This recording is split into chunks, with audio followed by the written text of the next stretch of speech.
online sales, clothing, electronics, books, DVDs, personal care, and it also offers online music streaming, storage, insurance, as well as drugs. Amazon also embodies a vision of American progressive. Its acquisition of Whole Foods and organic produce is a good example. Bezos is a complex character, as well as an investor. In 2013, he acquired the Washington Post, one of the most prestigious newspapers in the U.S. Step by step, the Amazon empire extends its grip.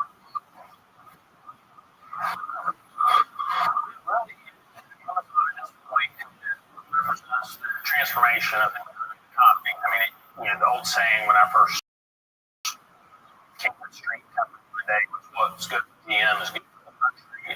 Today, Amazon is the largest market cap company. It's greatly undermines the entire American and global economy. Amazon essentially controls the marketplace. It's not really a market, it's a private arena. Amazon sets the rules. It can decide which companies spots, which companies rank in the search rankings, who can even be there, what they're allowed to sell, communicate with their customers, what they have to pay, and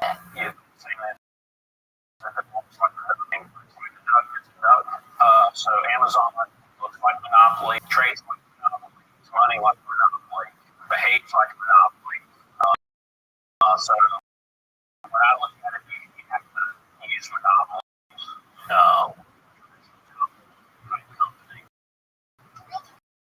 Traditional monopoly is when you have the ability to control which other players can access the market. So when you have that kind of power to predict what happens.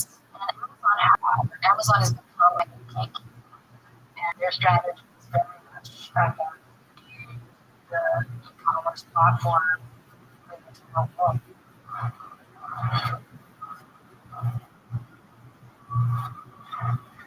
Amazon is conquering one territory after the U.S. took control of England, Japan, Canada, Brazil, Mexico, and Australia. Today, the decisive battle for the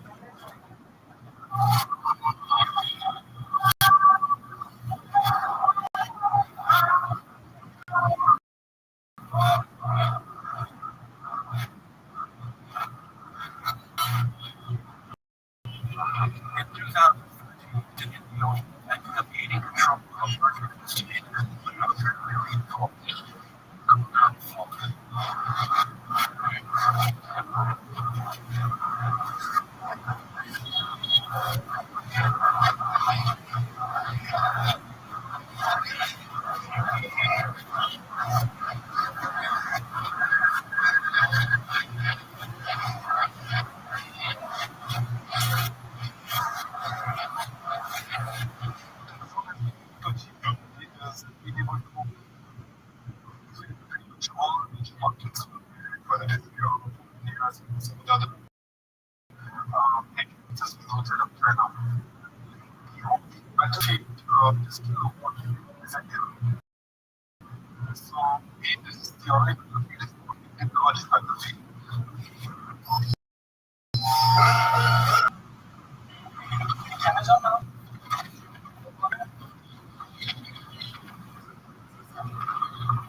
It's the fastest growing economy in the world, with a 7% growth in 2017.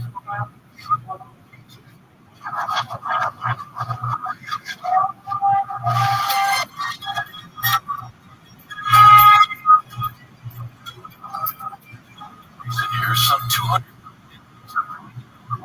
dramatically increasing the number of users and consumers.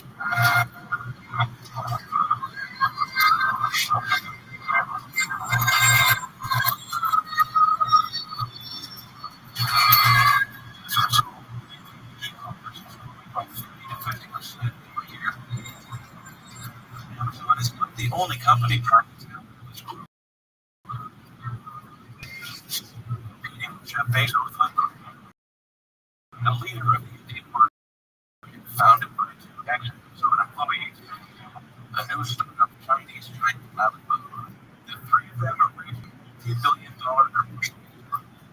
In his first year, Jeff Bezos invested $2 billion and then $2 billion more the following year. To gain market share, Amazon has already invested $5 billion in it without all these three players are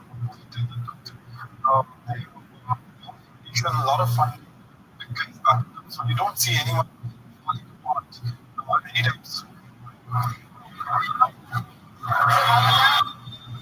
Now it's even more complex. Pushback in India. This is an old building, commercial construction of the Indian capital. Commercial structures have remained for hundreds of years.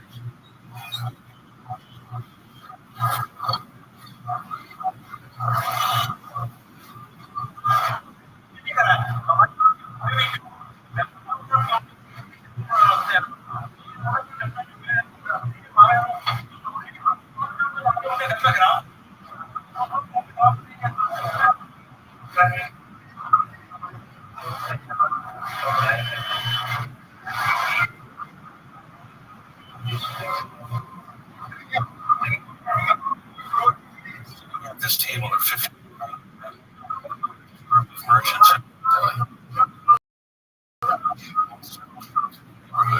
The first feeling about Amazon's presence.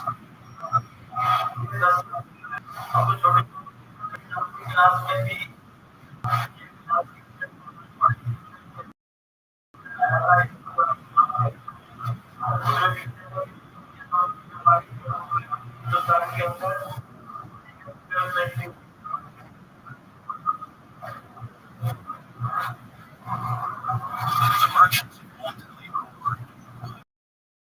have a process to slow down Amazon. They fought the electoral since 2014.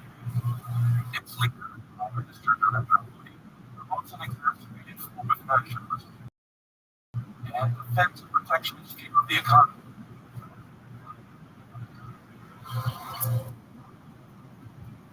The Indian government recently introduced a bill to limit Amazon's growth from undercutting prices. Jeff Bezos had engaged in a diplomatic gig. He regularly meets with Prime Minister Modi.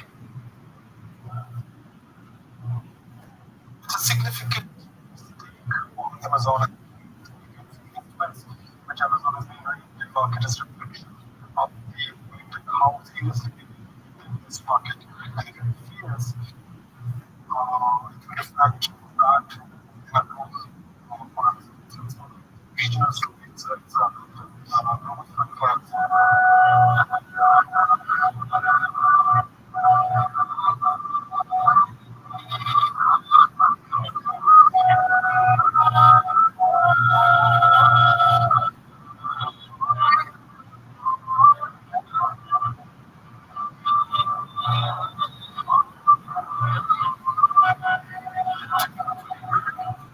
Old Delhi have a plan to ensure the government doesn't forget.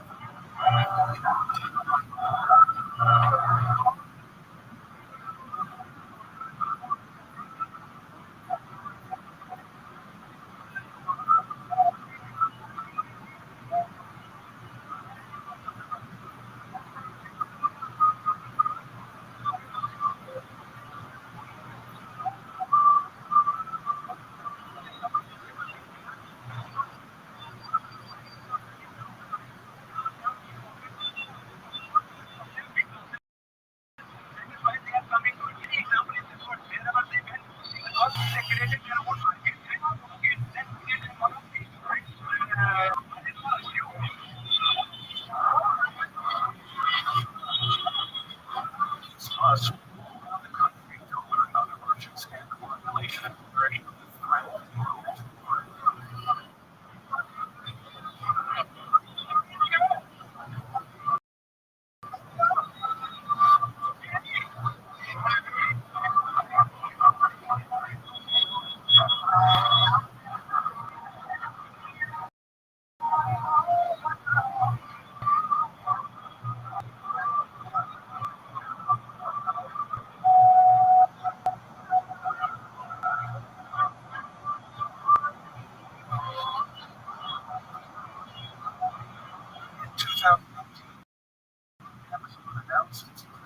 $2 billion in the country. Sanctions in India have so far resulted in net loss of $885 billion.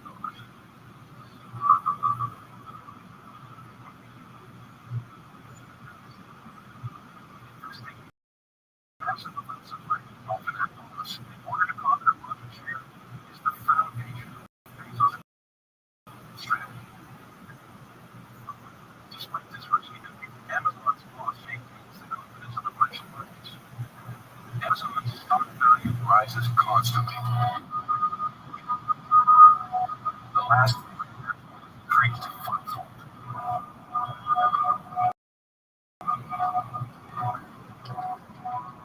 Amazon lost about $3 billion in its first 6 years of business, selling some products.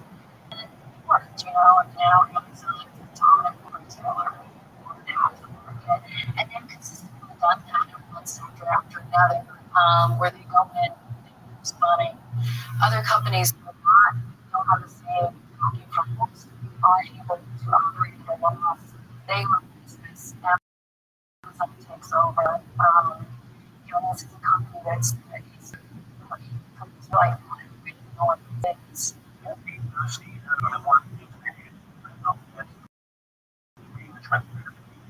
Spent time on Wall Street at a large fund. So I believe knew what institutional investors were looking for, and I had a number of numbers as an question. It's not about how much cash, but you want to live that cash, expect to come to the work, and help you build better financial models. And so I think you did a good job making speak the language to inform participants. Jeff Bezos has been very astute and communicates what he's doing to Wall Street, and he always talks about it. He's idea that Amazon is for the long term, that he's not focused on the short term, that what he's building is something much bigger and it's over the long term. And most investors have very much bought into that idea, and they have backed this company even in years when Amazon lost a lot of money, years when they made little money. We continue to back this company. Jeff Bezos was successful in imposing his long-term vision. The economy can deliver short-term profits. Having secured the confidence of Wall Street, he was able to make all the world's computer volume in one click.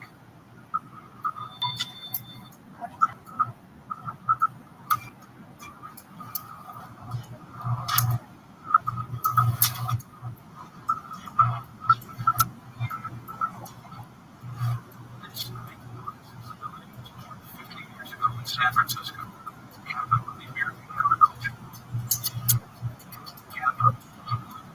Apple, Facebook, and Amazon are the unexpected heirs to these powerful people.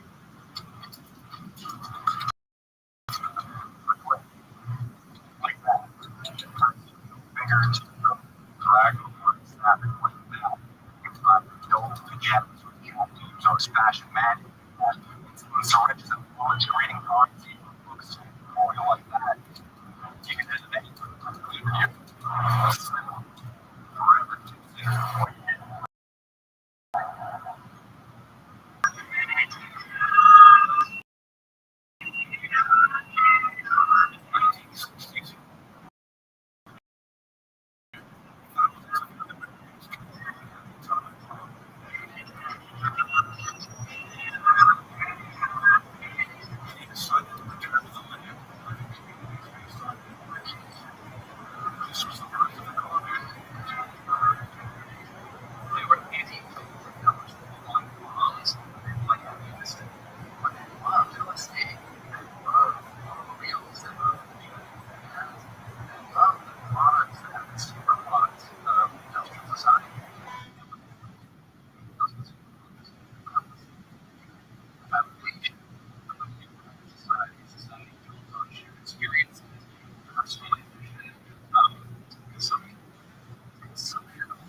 necessary tools.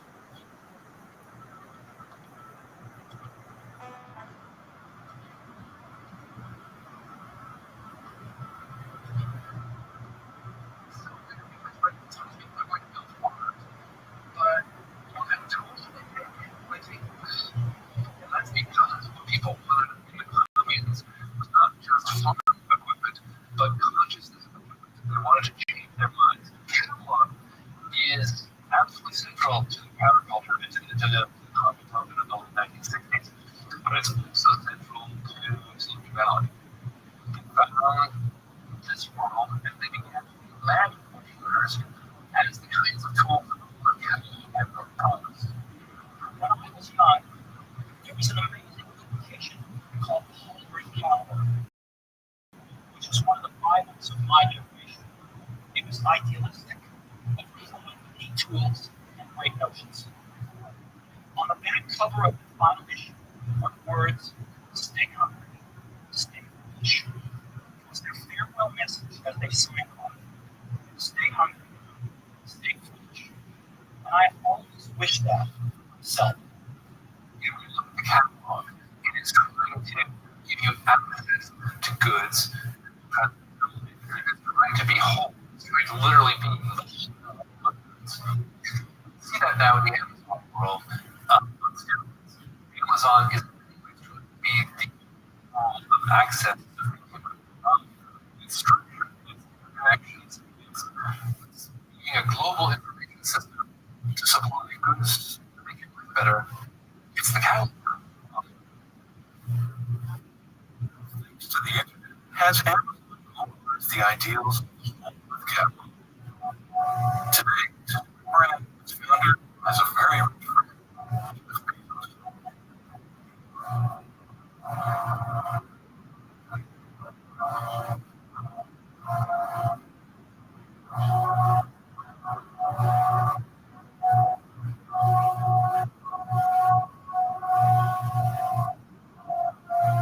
Affinities between streets stop here.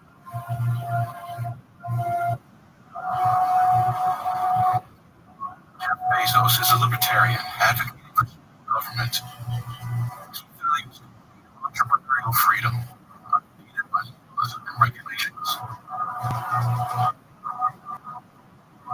Amazon, the social mission, the hope that world select consumption of interconnection systems, that's gone. At least it's gone for the consumer. It's gone along with the local bookstores. It's gone along with the world is now going up and up. And I think it's a great game. I think it's picked up on one of the elements of the whole catalog, but it's wrong. What it's animated the catalog. And that's a great game.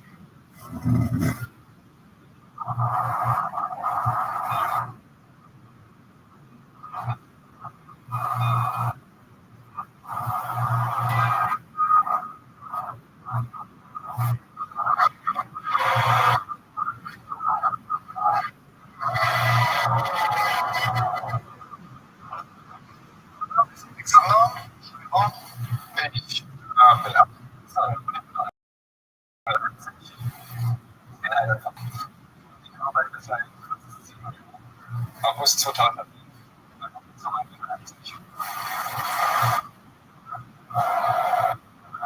Und die Big Bang ist Jahre sehr viel zusammengekommen. Inzwischen bin ich jeden großen Teil Receive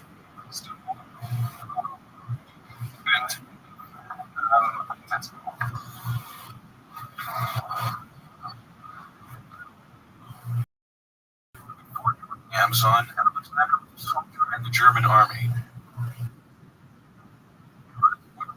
was confronted with a work culture where employees are treated like robots. That's something that konstruiert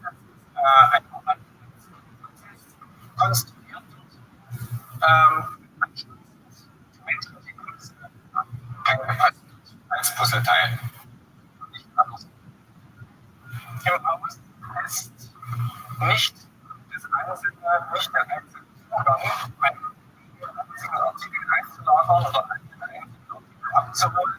Einen einzelnen Artikel Action zu die Herausforderung ist, die steht gegebenenfalls 500 Euro, gegebenenfalls 10.000 Euro in der Woche machen und das ist 500.000 Euro im Jahr. Und dabei körperlich, also physisch gesund zu bleiben, im Kopf so abzulegen, dass es nach 500.000 Euro genau aufgeht.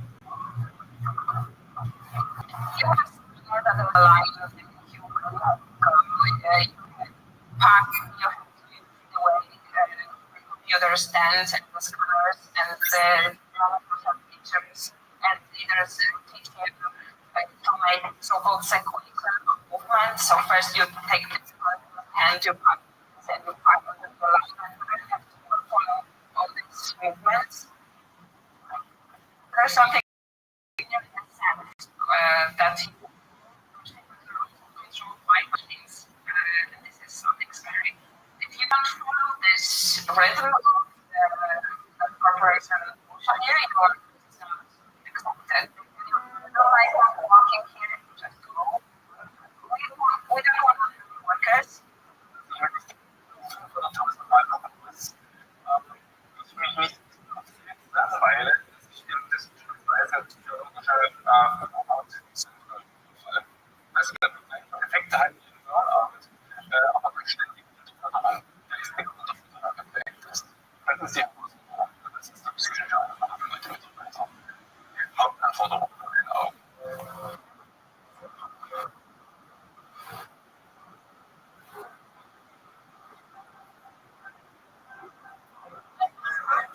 On Black strike.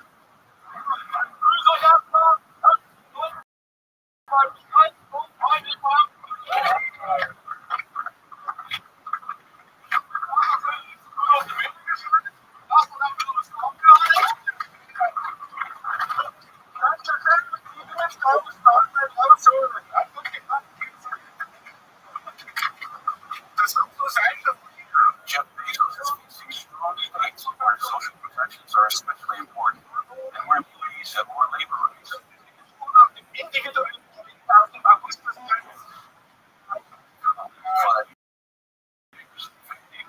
German union has been working to take strike to the country's 11 Amazon warehouses.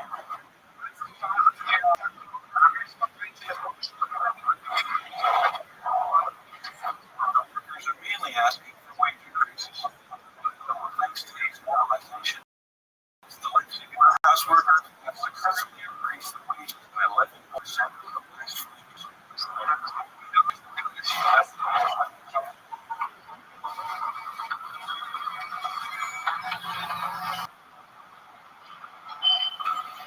April 2018, the major German media group, Springer, is about to award its prize for the most innovative person of the year.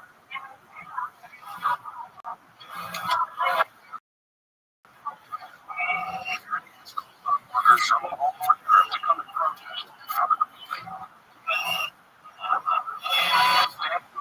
The Germans are Polish, Italian, and French workers. They're 1,000 strong. Thanks. Today, employing 566,000 people. Probably the biggest job critical recent times. Basically criticized by unions, by media, low wages, inappropriate working conditions. These accusations.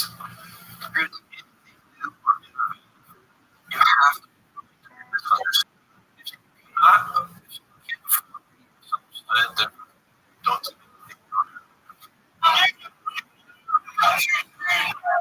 Very proud of our working conditions. Very proud of the wages that we pay. Germany employs 16,000 people.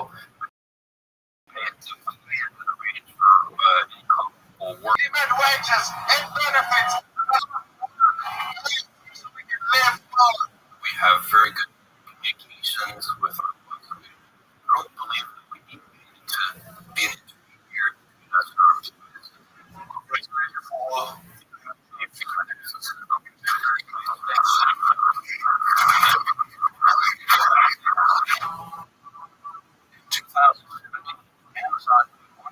$78 billion in total revenue. The multinational is crushing competitors in online sales. Amazon is also a leader in another area. It has nothing to do with components and material goods, but its strategic importance. The cloud and online data storage infrastructure and private databases and web services are physically hosted in Amazon's data centers, huge buildings filled with servers.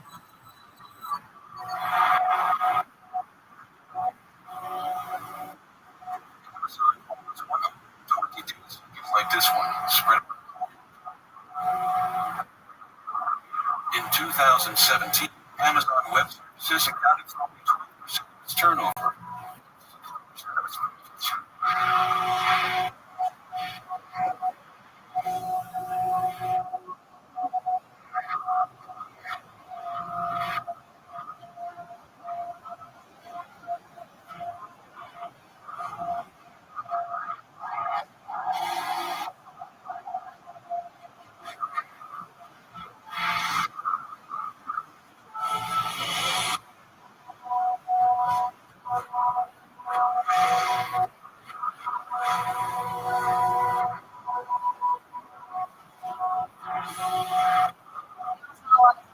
But it's really Amazon that way.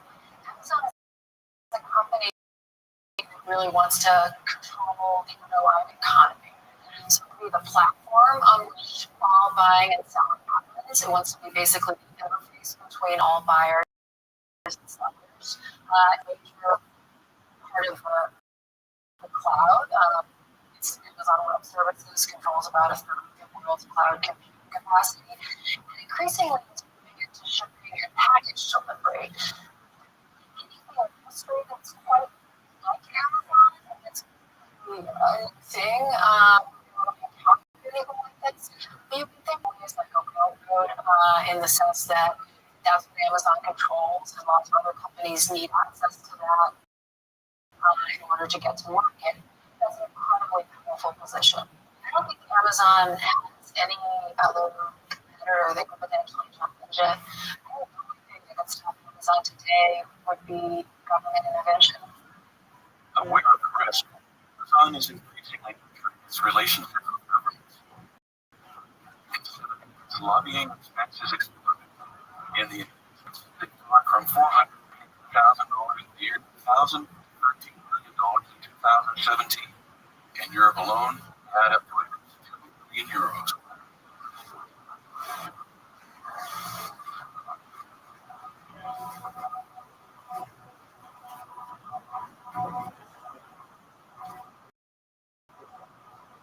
Jeff Bezos used this money to counter a less than accommodating Europe. In 2017, for the first time, the European Commission decided to attack the company facing the European Commission for competition, except with Amazon tax arrangements. The Commission has today adopted a decision. Amazon's tax benefits are legal under EU's rules. Actually, has been used in Amazon's tax bill more than 8 years between May 2006 and June 2014. It was not justified. Amazon now has to repay the tax benefit worth around 250 million euros plus interest. $50 million, but Luxembourg appealed the decision. Not all states endorsed the commissioner's approach. Support other countries that promote tax fairness.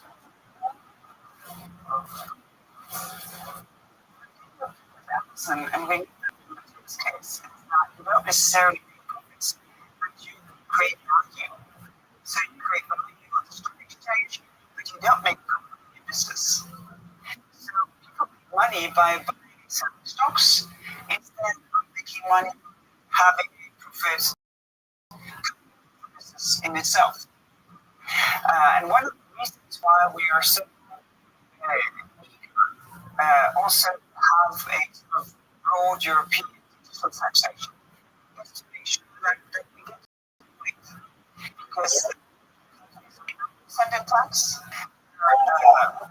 Businesses on average pay 20% tax. Europe tax specifically targets capital, not their profits. Since they trying to pay their profits, country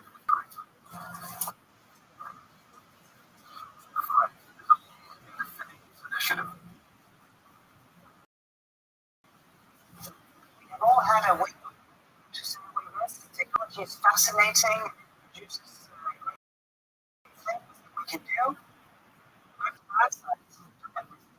there's a threat to our democracy, there's a threat to the way we do business, there's a threat for us as consumers to be respected in the marketplace. We need to be thinking about it.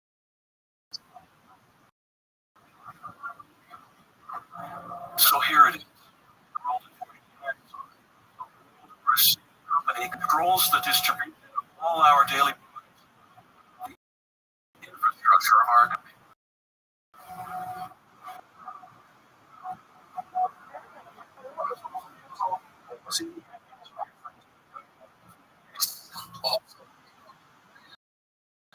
Great thing though,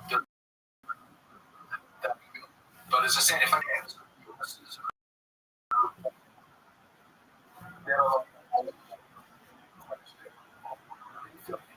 I think most of the time I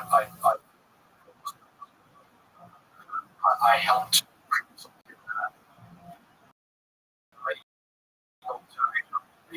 Be a man.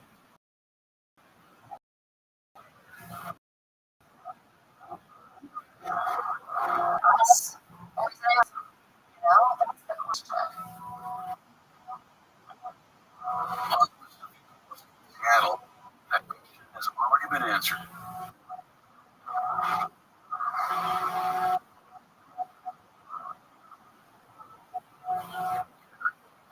Already imposing its vision.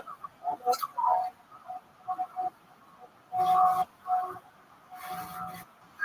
glance, it's an ideal world. The company's headquarters are located in this building called Day One.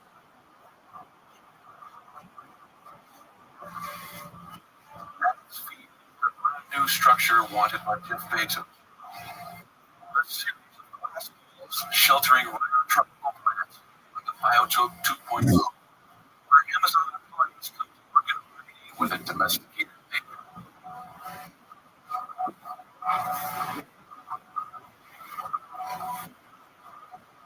20% of Seattle's downtown area is occupied by Amazon.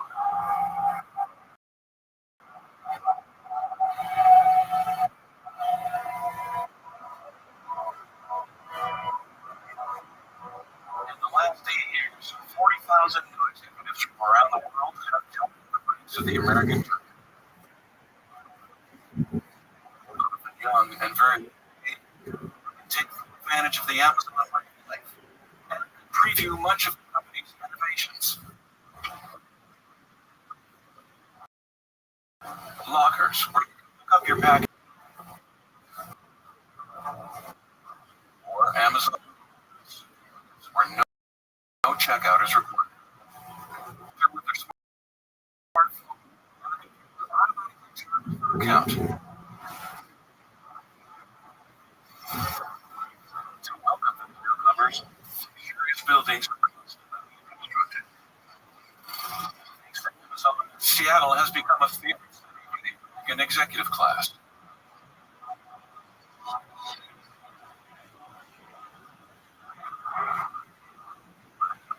Seattle becomes a completely different city.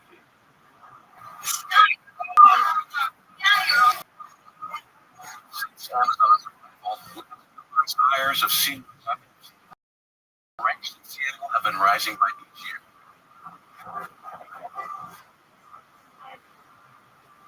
First, to find housing, even if you have a job.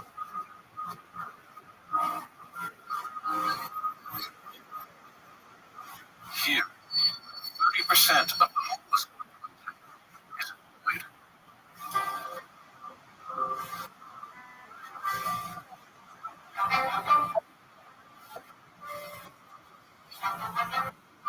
At City Hall, Seattle's youngest city councilor, housing the priority of America.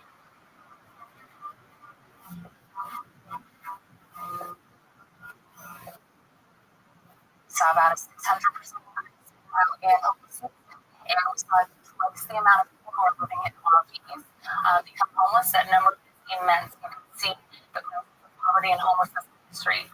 Over here in Seattle, we have a higher rate of homelessness per capita than cities like Los Angeles, which is a key for action in this imperative that we do something. We have 1,000 people who are moving to this region of the week, which means that people on building housing, the price of housing increases, people who are in otherwise will rental units really have nowhere to go. They're falling into the street and they are getting displaced from out of Seattle. Street 2018. City Council proposes the creation of a new tax.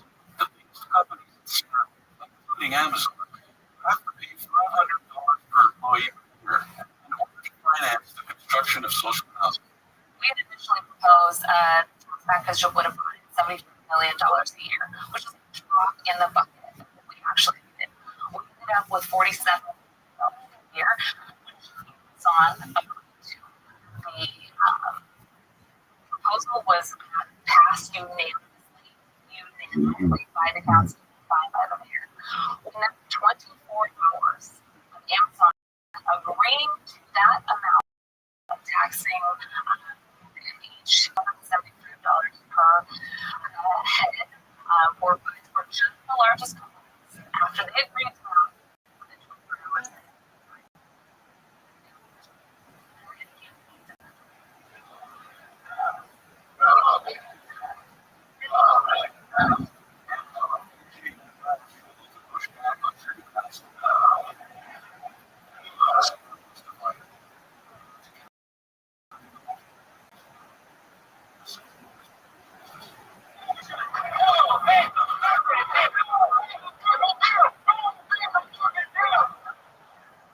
Amazon won the battle of opinion.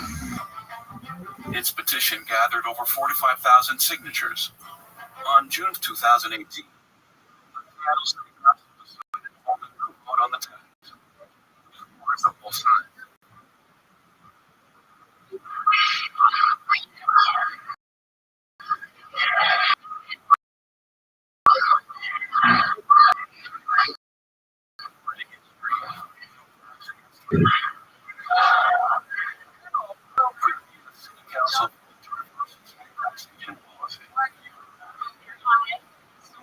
Only two.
Mm.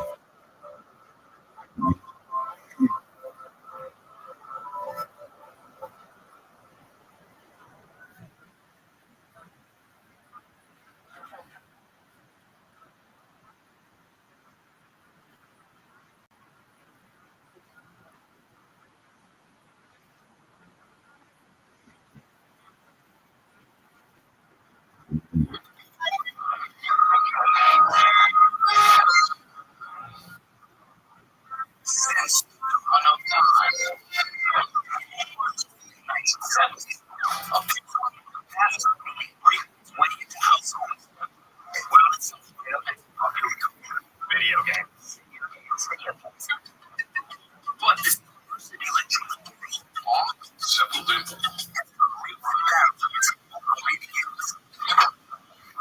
Still play this year-old release. Still hard to unlock the parallel creativity. Games are now big business. 300 billion subscribers. Series, find out why. It's your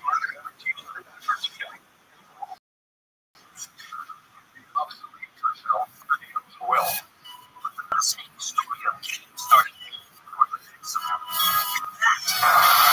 this story begins right here. Because electronic board games are not only Scrabble, it's the states from games. Most people have absolutely no idea about the history of Monopoly. This is the dark, devious, and electrifying story. Don't you listen about 3.1 people, 2 women got patents. Don't even apply or learn to created for conventional ordinary games. What's your wake up? Reading down. Metaverse. I took safety.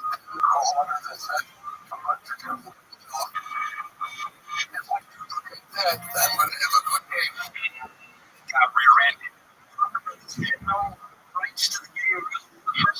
Well, Brandon ended up scrapping pretty much everything.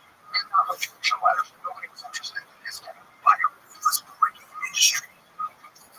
That's so, merged from retirement to try and strike up the steel. It's real. It's always about people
trying to say Charles Darrow and Parker Brothers like the problem is it's not true.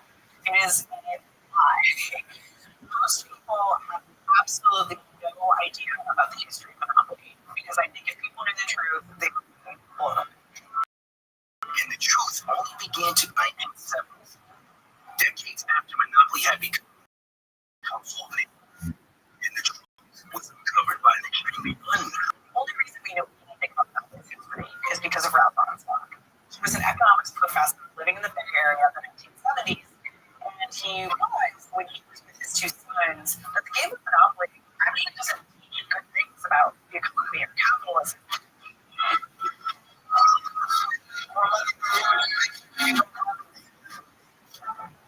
So he creates this thing called the anti-monopoly to introduce them to a more philosophical thinking. Despite the anti-monopoly, He starts to sell it. It's just a powerful hit. And it isn't long before he gets a cease and desist from Parker Brothers.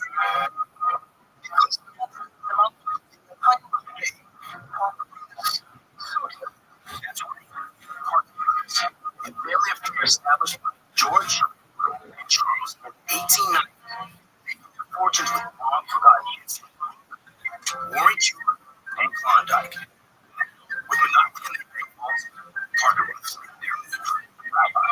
He says, wait a minute, they can't have a monopoly of Monopoly. So Ralph Onslow did what any good monopolist would do, stuck it to the man. It was like this is fighting. Asks a lot of big questions about trademark law, copyright law, but also this legal battle makes Ralph into this monopoly detective. He travels across the country to piece together the true story of what happened, and in that process, he finds out about what's in the game. Discovered the dirtiest, most ruthless.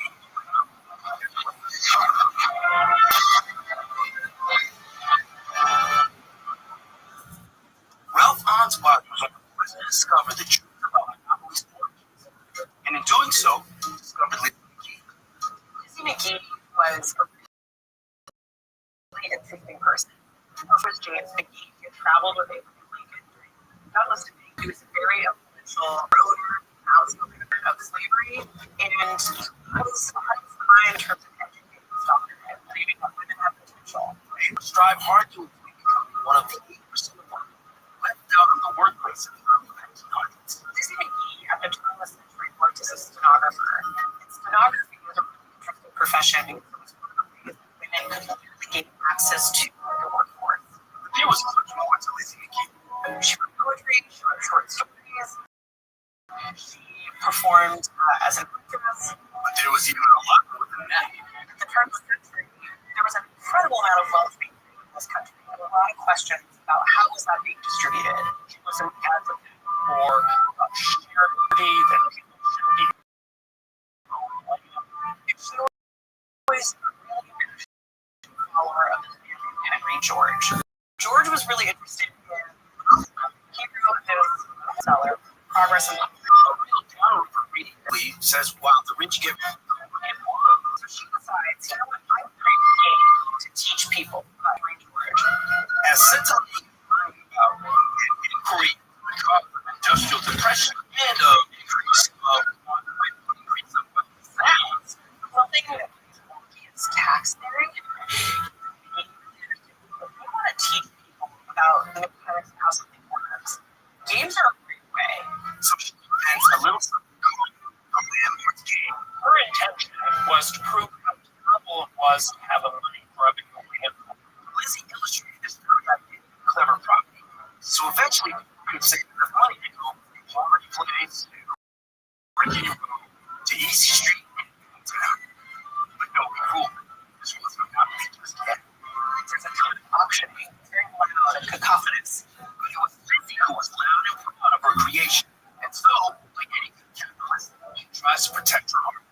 Very few women got patents at the turn of the century. And the U.S. Patent Office said, don't even apply, we're not going to approve it. So she is pretty slick. She applies for the patents with her initials. And in 1904, Larry, sorry, Lizzie, and the landlord game approved. It still wasn't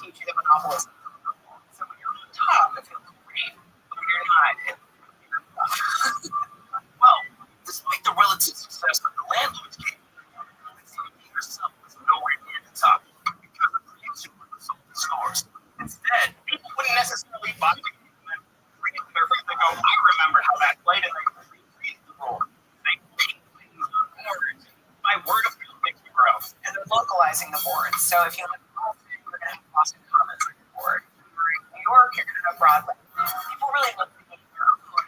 And for 30 years, the language across the and one of the things that really falls in love with what is now being known as the Atlantic City. Make some key modifications, like silence for things. Remember, There's a ton of optioning out of your confidence. So there's a put fixed prices on the board to reduce the amount of auctioning in the games. The Atlantic City properties onto the board, which is even remaining part of an update to this day. Which brings us back to the hotel. so it's a version of the Atlantic City game that is taught to Charles Hero. But this story is a little different to Warner Brothers made it money. Over times, we go through space and it creates nothing. But here's what else. Carol was one of one holiday herself in 1930s from Philadelphia. While on the road playing his Mickey's Red, he makes a few modifications of his own, and he promptly takes them to Warner Brothers. Themselves were looking for the character to be here to give them to the impression. Super different is because the Darrow family had round kitchen table, so it's made oil on your kitchen table would have been made out. It's so rare. Today, it's a national treasure. Your money's in security glass, and you see it play in upstate New York. In 1934, Warner Brothers rejects Darrow's pitch. It's a circular knockout. Your brother's executive thought, why during one of the darkest times in America, so many people struggling to stay in their homes, needed the dead, why would people want to fail a state treaty? Those are the only reason they shot it down. There's a document from Warner Brothers that lists errors in games. Well, I know Darrow had actually invented the game himself. Charles Todd is the man. Todd Derry. Charles Todd was from Philadelphia. He was from Atlantic City. He doesn't know the streets the way that the Bakers do. So when he your friends, Todd spells Marvin Gardens V-I-N. Marvin Gardens is burning. It's in right? So did Charles Darrow.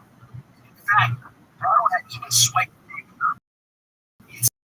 itself, which was apparently believed by the November. His name's not Darrow, but none of it mattered. And so, it was great. In 1934, he found a place in Philly willing to carry it. But unfortunately, the one was right. And Darrow quickly realized he needed streamlining things. Lawyer enough, was going to be way easier to produce now. So, make that Suddenly, people would buy it. In early 1935, about the sales that has during the Christmas season. So Philadelphia area department stores and even near toy store had done a really good job of selling these beautiful. Meanwhile, as the Great Depression continued to consume, Warner Brothers had also fallen on hard times. So, let me take a second look at those what would the truth about its fortunes now be back to the drawing board?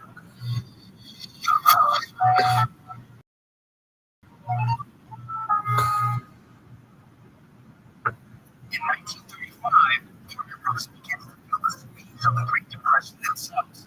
Parker Brothers sales were pretty lackluster in the early 1930s, and management here was kind of old-fashioned and ill-equipped to deal with this downturn.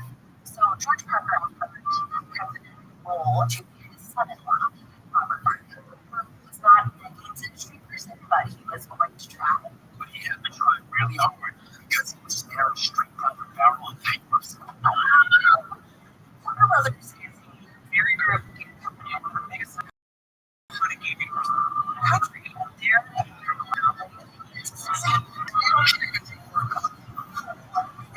Just give us the wild from there. And on March 18, 1935, Parker Brothers formally purchased the rights to publish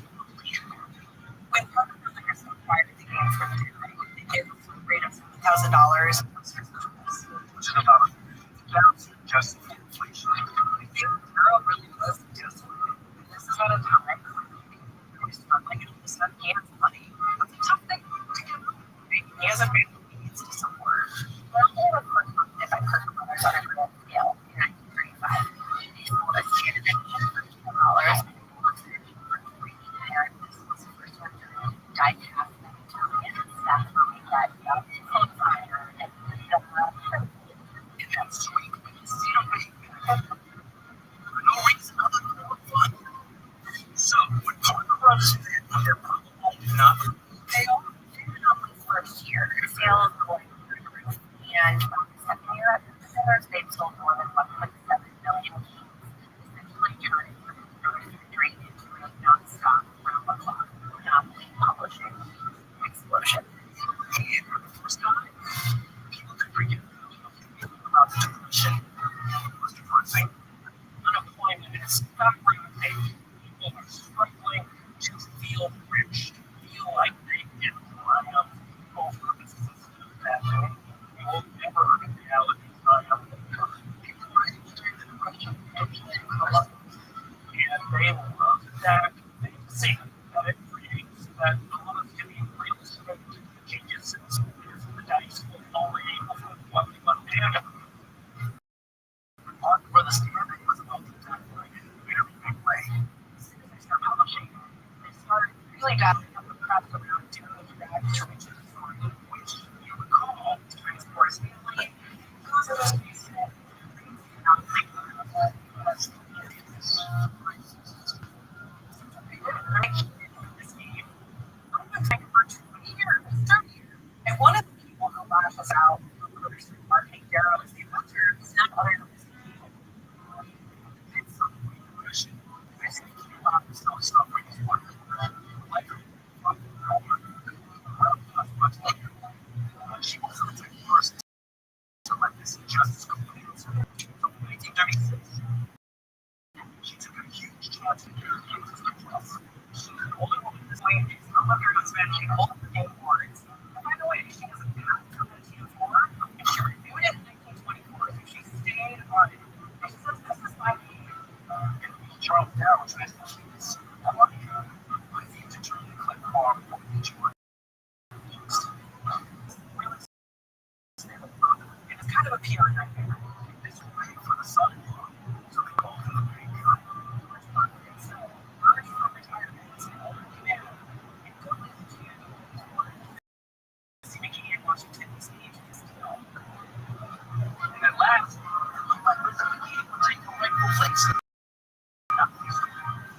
So they hatched this deal with CBG, and they said, you know what, we're going to publish this game and 2 other games. The time that was like, okay, that's everyone. Put out this game. She's and she thinks this is just great. And George's idea is going to be out of the industry, but There's always a but. this is the part of the story where everyone who's a lawyer says she should have been a lawyer in the room. The game she develops, Barney King's Men, will never see the light of day. Thanks to that contract she signed, this Mickey would become Because there's no evidence that they ever credited her or published these other games. She was completely shoved into the bushes of history. or worse would be the bargains. The Pacific until she made $500 of inventing Monopoly. Unfortunately, she dies in 1948, and one of the last traces we have of her is the 1940 U.S. Census. She lost her occupation as maker of games, and her income was zero. And so Charles Darrow, Darrow family continued to receive her subsidies for many, many years. Parker Brothers had won. The truth about missing a key continued to flip. It's much research and insistence on sticking it to the man. If you go to the steps of the Supreme Court, ultimately it's his right to use the anti-monopoly game. In doing so, the sad truth is on public record. But it doesn't end there. Because the true champion of Lizzie McGee's story is right here. We can tell this story thanks to Mary Carlyle herself. And it took me at least 5 years of intensive research. I took over my life finding out about this game.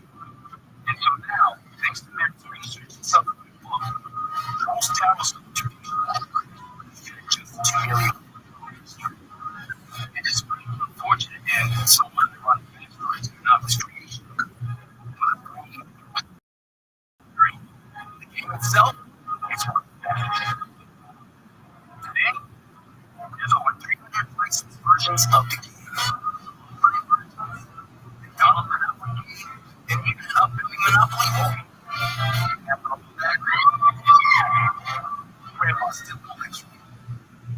Of course, Monopoly wasn't the only card game board game to come out of the Great Depression. There was another one right around the corner. There was 10 of them that were Monopoly-ish.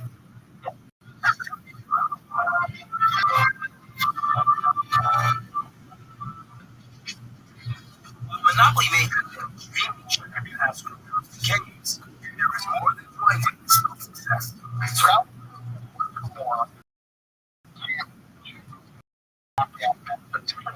Some of the board game you play in Scrabble was like the best checkers chess. It's pure. Well, pure or not, it's great Scrabble.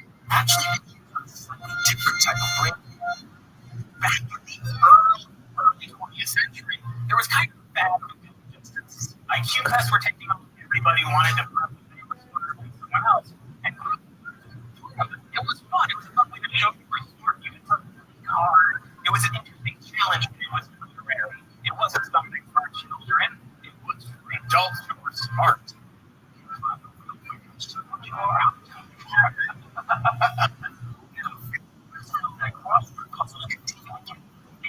Well into the 30s, the Great Depression, people everywhere were doing crossword puzzles. It was also something in those tough times you could afford to go for a newspaper. You got a crossword puzzle built into every day of the week. Well, there's always a fun, but in this case, it's Alfred Rothschild. Okay, all right.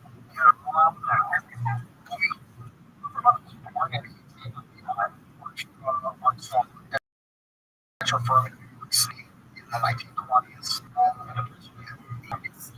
That was great potential for creating board games.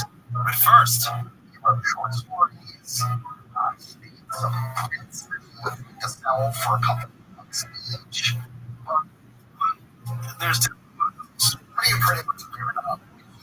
About gaming was a games player. He played with his family and he set out trying to understand what kinds of games might be appealing to the public. And what he decided to board games. And Alfred thought he knew the reason why. The board games because he had to reflect which is accurately as possible. And Alfred is Eureka moment that it was the correct number of letters and languages. Why into a board game? This would be the perfect board game. So Alfred began studying words and publications like the New York Times and the Saturday Evening Post. And he did that by obviously meticulously writing down the number of letters on the pages of his publication.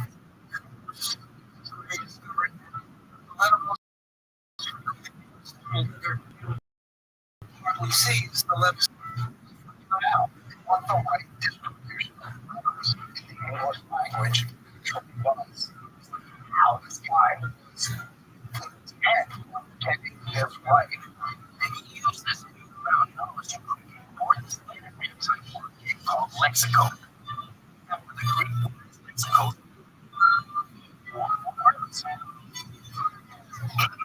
Mexico was not going to be made. It was rejected by the game company. And after a couple of years, now this is going to do it. I'm wasting my time. He got his architecture job back. So kind of set it aside. But Alfred just took something. Why? The problem with Mexico is that it was dull. And it was he decided the solution was to act bored, but it wasn't going to be any better. Alfred recognized that what made games exciting is that they combined both luck and skill. Skill was finding words. That's what it came up with for us.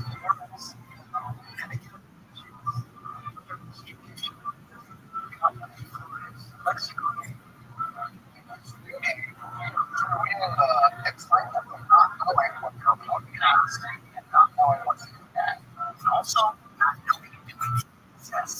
And you didn't get to department, took out a few ads, he told friends about it, and he wrote it to the games company because he wanted to James' family would be interested. Parker Brothers Bradley were still by far the biggest names, and he got rejection, though he was interested in his game. And by 1957, Bucks had all but given up. But man, he gets out of the blue a letter from a guy named James wrote up. Finally, a type of game that he could take it. Not exactly. He's really a retired social worker who farmed sheep. He also feels I work out with workers. No, in his words, he reached out to Alfred and said, "Does anyone own a game? Are you marketing?" And Alfred replied, "No." So he went to give Alfred said, "Sure." With those simple words, no, and sure, Alfred was no, chief to deal with the agents. And they signed a royalty agreement. James would know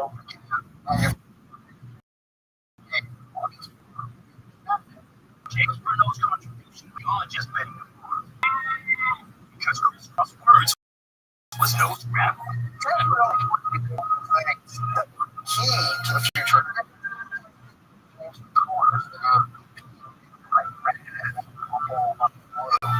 so changed it. He was really going after a connection with the word script. And the one that he settled on was Scrabble. When it came to how much Scrabble was worth, well, that was a very big one indeed.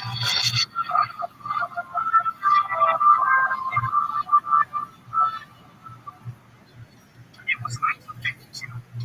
James Bruno's Scrabble game by William Alfred Butt and Junior English. In the summer of 1952, getting orders for about 200 sets of Scrabble a week. He goes away on vacation with his wife, and he comes back, and it's 200 orders. And 45 orders. Bruno, I'm not saying nothing happened. Well, guess what happened? The chairman of Macy's made Scrabble vacation and asked his salespeople to restock this game. And the answer was no. Let's be stores on board. All the other big stores line their orders up like little travel covers. It's always helpful to have old people with the retail chain behind your product. Once Macy's behind Scramble, it went through the lines, and so began Scramble. Well, they can't use the games. So contract with a section later to handle the production marketing of the game, which was an angry team who was already using thousands of Scrabble pieces like 20 times. So the game went from selling 20,000 sets in 1954 in 1950. It's not like Scrabble was Scrabble overnight became as media association, magazines, education was a phenomenon. And even though they sold over 150 Scrabble sets worldwide, everybody questioned the names. And Alfred Rothschild and James know some of the same sad business making. Such a each of the takes the game over entirely from James Bruno. And Alfred Rothschild makes Scrabble. James Bruno made so for a change, and really, it's a really happy story. But these tales by James stories are rare. Next chapter, the once again open contempt.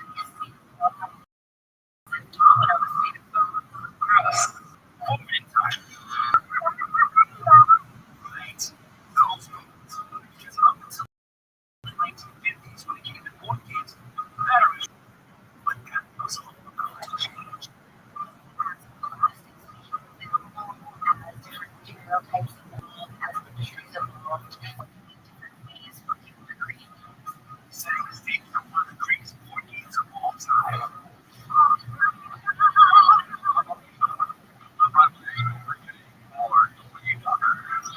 First operation in store shelves in Kansas City Live, and people loved it.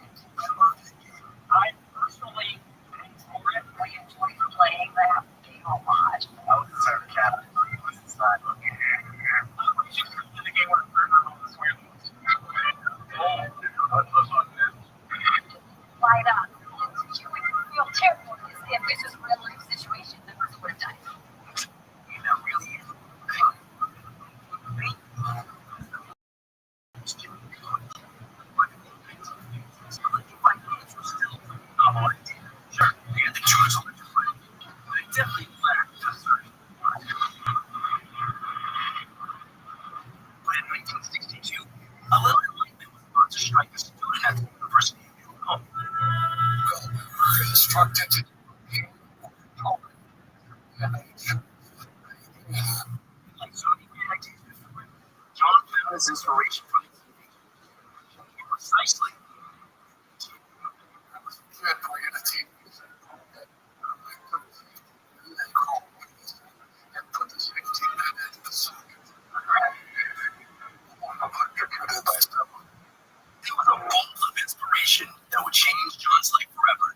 If I could duplicate that, I would have a good time. John puts together stories and never lost. So a far cry from the operation we know today. Still, see what's Attached to it were a lantern battery and a battery. what could possibly go wrong? Players would take a metal rod and try to make their way through the line without completing a metal circuit, hitting a loud bell, or perhaps getting electrocuted.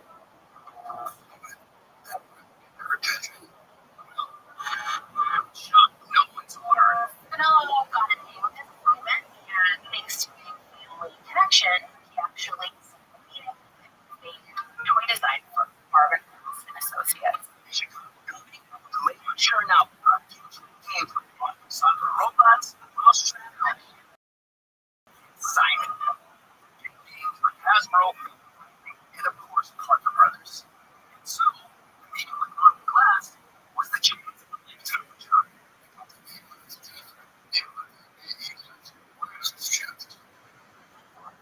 I said, let's try it. Anyone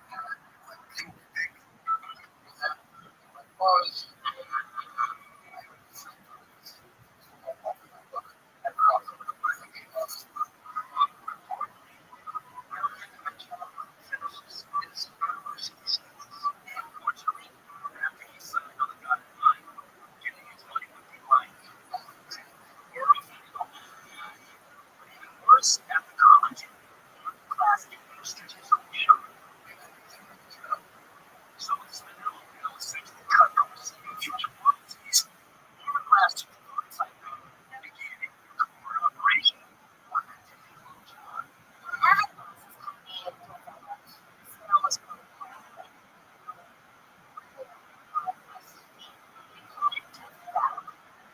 Where players will try to sidestep gunfights, rattlesnakes, and highly And this was electrified, and you had to avoid getting electrocuted. But while the king fizzled, the bigger gunslinger was going to the dream. It's a potential value. Milton Bradley ended up licensing the Death Valley Cube, keeping the electrical concept, but scrapping pretty much everything else. What would be Bradley's game be a success? Or would they end up botching the whole operation? It makes a very thin wedge.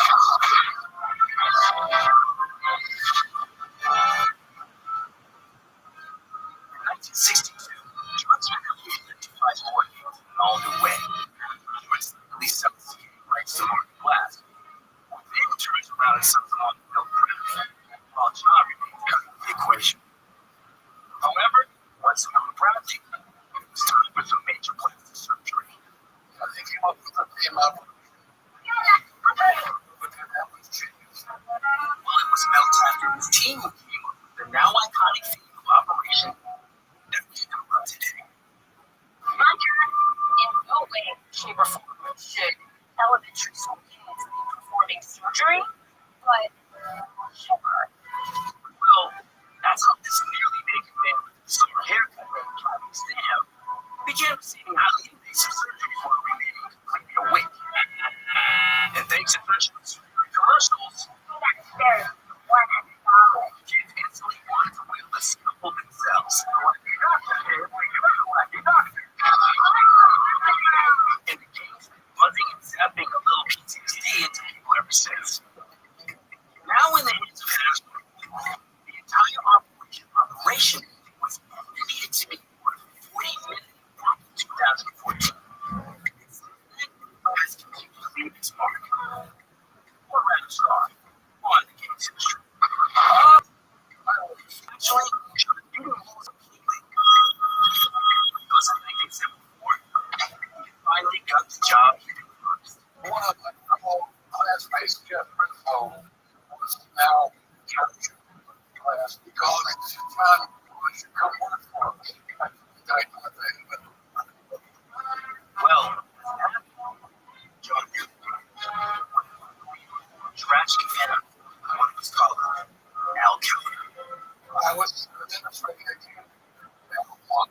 behind us, fired a shot from he fired a shot at Doug, and he fired a shot at Myra. He looked me in the eye, and he walked away. On that dark day, Bill Kelly shot and killed 3 co-workers before turning the gun on himself. I don't know exactly why, but I'm thinking that he thought that was a bad thing. So he looked at that, he had the gun in his hand, and he walked out the hallway. An incident which sadly convinced John to get out of the war game business for good. That's what I call it. He resigned from murder glass. After he forgot the book, he stole like his son's brother. Credit was now I helped before we got a shooting out of the game. He lost everything, and he murdered all these people. All I was looking for his name on the patent. He stepped the game. He never got it. So he was the dog in his drink. And he did what you deserve. He's the law, John.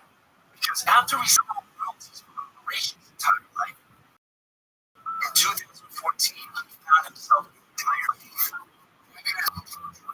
And I got over $20,000. So he put his original prototype for sale, which caught the eyes of the current game rights owners of Hasbro. Hasbro agreed to cut the cost of the operation in exchange for John's high-performance prototype. John's family had crowdfund even more money with a little help from company Jimmy King. A lot of us would never afford those tweezers. These people so go to Crowdrise and make it Tony. Now, finally, like Lizzie McKee, the world can know John's story. As long as nobody knew that I was responsible for the game operation. But they know now that he was alive and that's part of his film. Though he may not have gotten his life to reply over the years, people have still written to remind him just how much Operation has been. A lot of the people said that your game for a child, they keep it serious. Played the game was a kid. Was so inspired, he invented a medical device that was used during a life-saving surgery on John's own dog. It's an innovation tube that goes through your throat, and if the scalpel gets too close, it busts. And no way hitting your residuals with that either. Despite all that, John's legacy is alive and well. If it weren't for my dad's creation and the mechanical aspects of the game, operation would not exist. And even though it may be true that a proof of tactics playing board games were playing some aspects of board game dummies over the years, you don't have that. It's the legacy of these groundbreakers for game changers who are new, true, and true. Now, it's time to pack up the board, put away the bits, and take what you can, and put your head back on the box. But don't worry, it's not game over.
everything else. One thing you might not know about Sweden is its role in video games. Some of the European countries that have a strong culture. There is less daylight in Sweden. Probably makes games attractive to people who want to bond online. Don't have to go outside. 2009, as gamers huddled for virtual warmth on a game floor, one topic was heating up. And soon, everyone was talking about this game called Minecraft. First time I saw Minecraft was for a source. Mobile guy. Parsons is also known as I thought it was quite crude, graphics very low-fi. Didn't really understand the beauty of it. Thought I had colleagues who played the game like every day or played like that. The early alpha version of so-called Minecraft, and everyone asking, my name is Rolf Johnson, and I'm the co-founder of Mojang Specifications, the other way around this person. He's also known as Arch. Mojang in Swedish means it has to be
that he should take coaching. I didn't know if we would ever make any money because we didn't make enough salary at the time. We just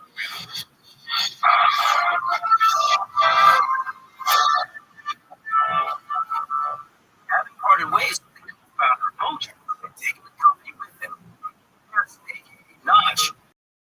For inspiration for his name. When he saw his game called Venomiter, which was open source, easily reverse engineered. Venomiter is this first-person fighting game edited where you can compete against other people, so it's like a multiplayer game. And thought I could do this better. So, just like other video game, they were just copying these popular this. You do this. You took the things about Venomiter, you took the things about Worm, and you combined them together and remixed it in a new that had never been seen before. Which brings us back to him. And this Notch was really worried about his thing partially completed. The game was released in a very early stage, which is actually alpha period of development where it's really cool. People are getting cool. We're not getting any meat from the animal. Notch had done before. Just released the game. Was like one of his biggest screens users, and he implemented a number of features from the feedback he got from the players. Just kept getting all the features like other help, play, and stuff like that. A little bit of momentum behind it. Game also got themselves some more staff. Not just that, on his blog, started hitting up gens and scouting for talent. So he can forget a limited amount of time in a week. But it's the same topic. Both in. The Notch was there, and all of us other developers were starstruck because we knew which released his own game, and it was 50 copies a day. I thought that was amazing. It's really to make a good impression. Notch was doing the reviews. That's what Matt said. I can get a job running this company. We're used to it. Creative was prior to that. Notch had found his man. He'll be the perfect CEO from Multimedia. Marcus called me up and he said, "We want to have you as the CEO." And I got really disappointed. I was like, "Okay, all right." It was actually quite. But it had to assist with the business side of things, right? That's why we. Yeah. Well, also coming on board. Control to myself, pretty good kind of employee there. Like, first of all, it was being and doing so we could read whatever we wanted. Small team, so we really go and soon developers began expanding on the Bible with news. There was Marley, armor, potatoes, and rails. Not to mention a whole other dimension called the network. Minecraft was slowly spreading to word of mouth, and more people were seeing the game and saying, one player, subject to got pretty early. And I thought, wow, a bit tough to see that. I of course, of features. After all, I have played like a kid-friendly version of War Online. It's terrain manipulation and RPG with weapons and tools. I told him that was something that he should have, I think. So I made that. All I could do was sit there and watch as Minecraft made so much money, even though Minecraft was doing so many transactions per day that they thought they were earning money. People actually ended up freezing, not with the PayPal account. So much money was coming in. I think about $2 million there. Gross. I had just left the contract. I had not gotten any salary at all. So I was super afraid. It was my last promotion. I just didn't know how nervous I was. But don't worry, you guys. Not so much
develops into like monsters and only have your hands and you can go and, chop down trees by punching them. They started adding enemies and raising the stakes of what it did to be in this conflict. Took the survival mode to kind of speak the language of the time in terms of like, oh, I did this game, and then it was created.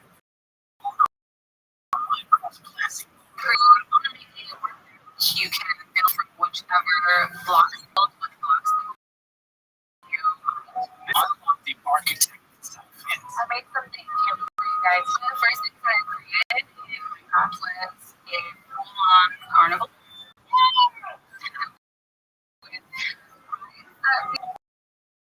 We went to the fun house first. I invited friends to come on the server, and we would walk through, and I would see them experience the maze, and we would play games and go on the rides too. Go to the one carnival. The Asians could build just about anything. Which is where things start to get complicated. So I made an entire Star Trek Enterprise showed the potential that Minecraft had kind of creative power. This is a 1-to-1 scale model of the Starship Enterprise. They didn't show it off in the video. That video of millions of views. Stone Tree's corporate units. And eventually led to the third throne protocol. But they would massively continue using their IP to promote Minecraft. I potentially catastrophic lawsuit. It was unclear if Minecraft released at all.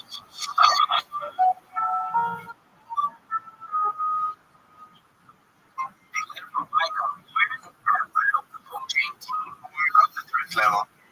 Like, oh, do we need to be serious about this? Like, are we going to continue letting the culture sit there and torture for months and discuss what Minecraft is? We talked to our lawyers, and we had to educate the lawyers about that Minecraft is just like Photoshop, like Canvas, and the painters or the creators were able to do whatever they wanted. Someone painting Mickey Mouse in Photoshop can't sue Photoshop because of it, and we have no control. Years. We just left it open basically.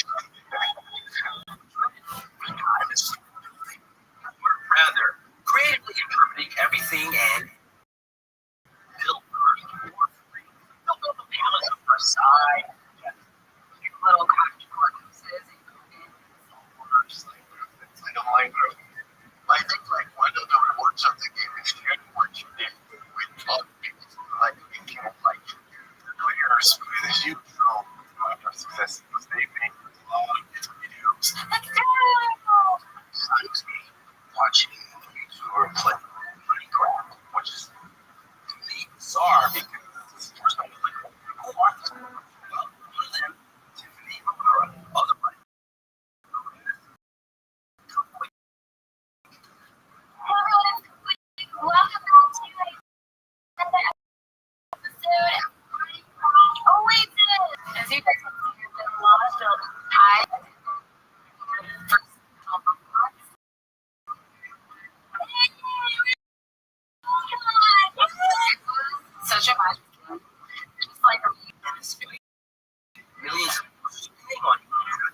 today that requires more server infrastructure, requires more communicators. As a result, the Minecraft industry, third-party communities, such as how you sold a gamer and envy to host their games. One of the biggest and hardest jobs in the industry is server architecture. And large-scale hosting was not cheap. So these companies have various ways of monetizing servers. Some of them were not so friendly in our opinion. They have quite uncivilized monetization models, and we don't change that. They decided to use these more strictly. They utilized the project our users, the players, to not be taken advantage of. Since we also know that kids were playing, we wanted to make sure they could have a safe space. The street cut off, the servers got off. It caused a huge backlash. One of the defining points of Minecraft's development was the ability to talk candidly at its developer and to have them talk back to you.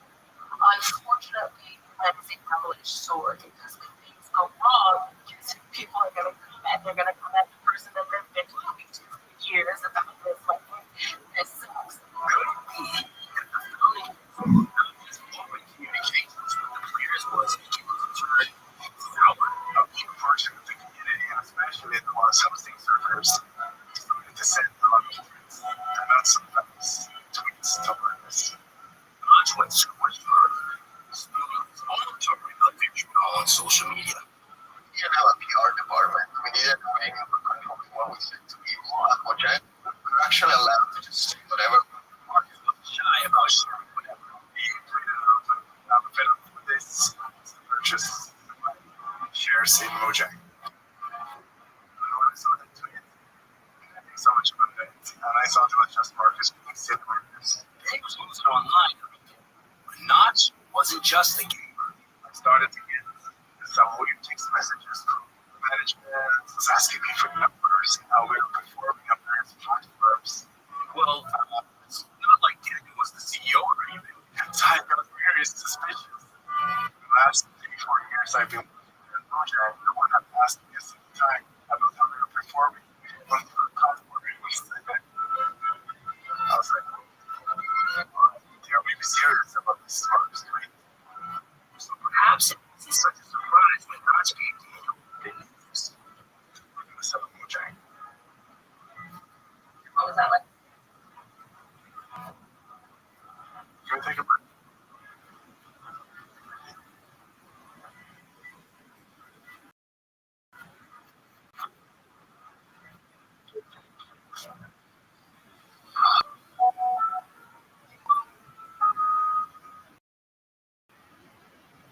Notch made a big deal. I was the team at Mojang who built Minecraft. Now, these were one Mojang employee. Everything was falling apart. So, when I told him this in a meeting, I got really sad. And they should be a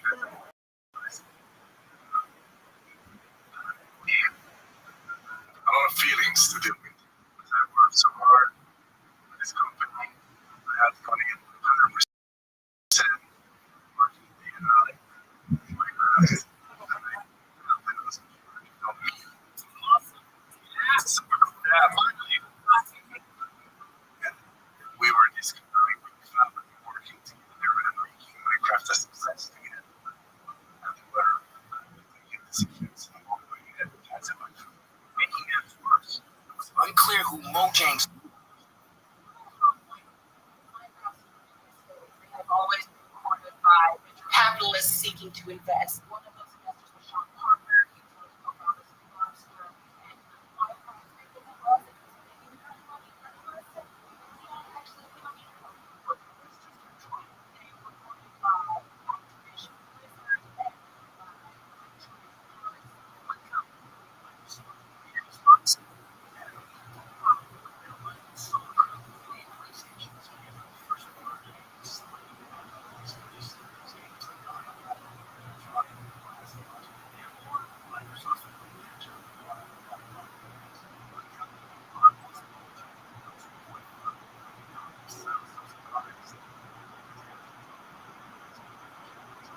company. So I didn't realize back then who what kind of methods have been able to handle those kind of moments with pains. And I want to know that because you are so famous, what do you care about your pains to him? Just people alive, which was letting you, my opinion, not really good deal.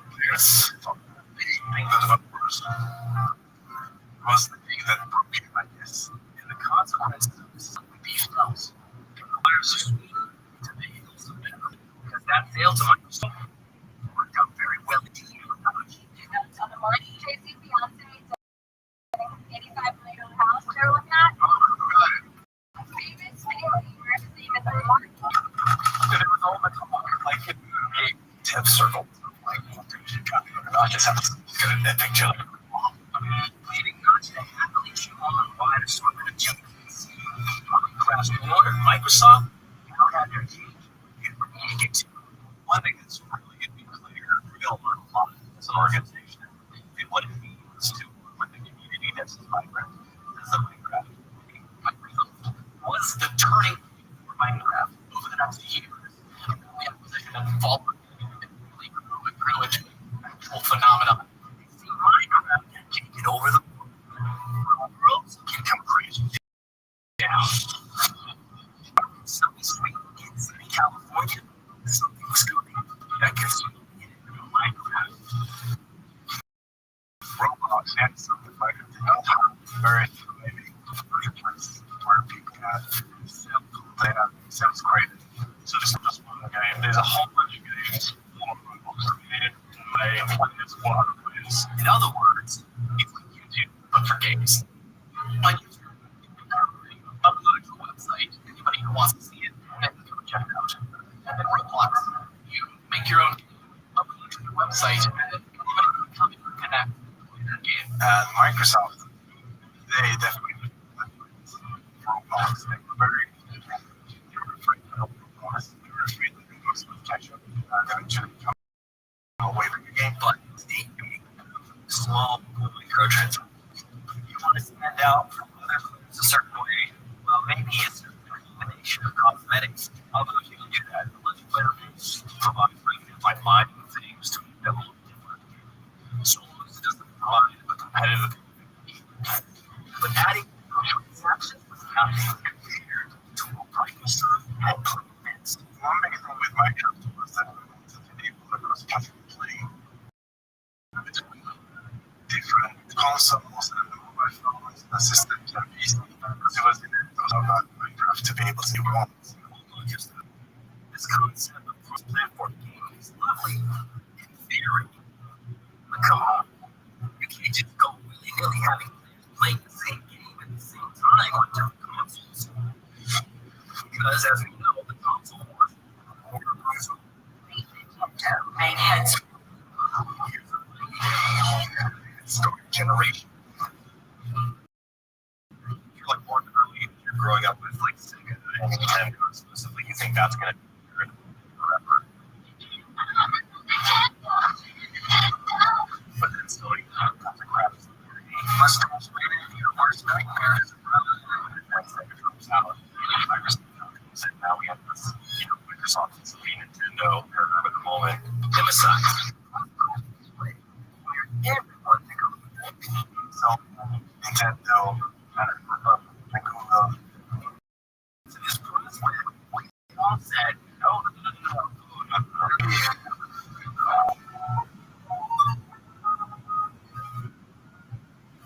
2010s, games were the buzz. Companies weren't happy. No way you have crossplay. It wasn't simple, just one switch. Because all these different games, different platforms, had different code. These three main versions that were completely actually. Which is the first one. Version of consoles. That version of which I don't like to work on the Minecraft organization designed for mobile devices. Tommaso was looking for a common core called the Bedrock code that would work on both iOS and Android. For organization, this is working. Things are for generation to the pilot version, which I feel living in like because it was like for sort of really weak language in life kind of stuff. Like it's the pocket limitations. No, like when he was pretty small, he was like, no boy, no clouds. Just let me go. I don't say it was really, really buggy.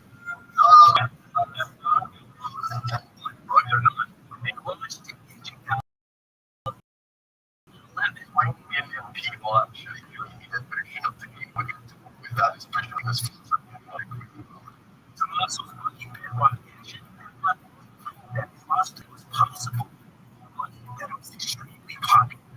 So Microsoft hoisted the white flag with their controllers. And so suddenly we saw this big push from Microsoft, like, you know, this is possible. Looking to form an alliance with the other platforms. We're open to this idea. Finally achieving crossplay. Sony, Nintendo, Apple, and Google. The entire industry was on board. No. Oh, no. You don't need it now. Because Sony, for the longest time, at least for the last like 10 years, has been winning the console wars, as it were. Like they were outselling Microsoft specifically as the main competitor.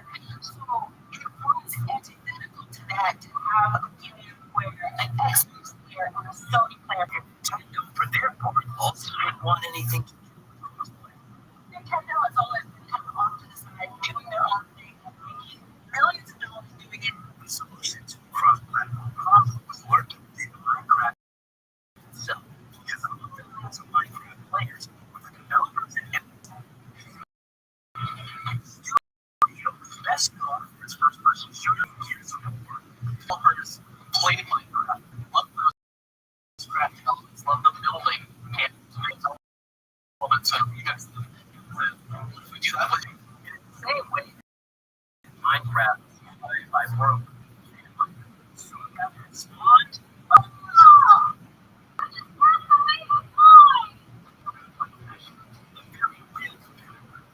Imagine a game which is over and ultimately you survive. That's what out the trailer for Fortnite. In October of 2017, and basically Fortnite had played out players of the gaming world right. It was a hit with not only seasoned players, but young kids as well. Although it was the servers about come together, everything was bright and color, cartoonish and jokey. You eliminate the player, no blood, there's no blood, like that blood explodes in they get tell through away, and that's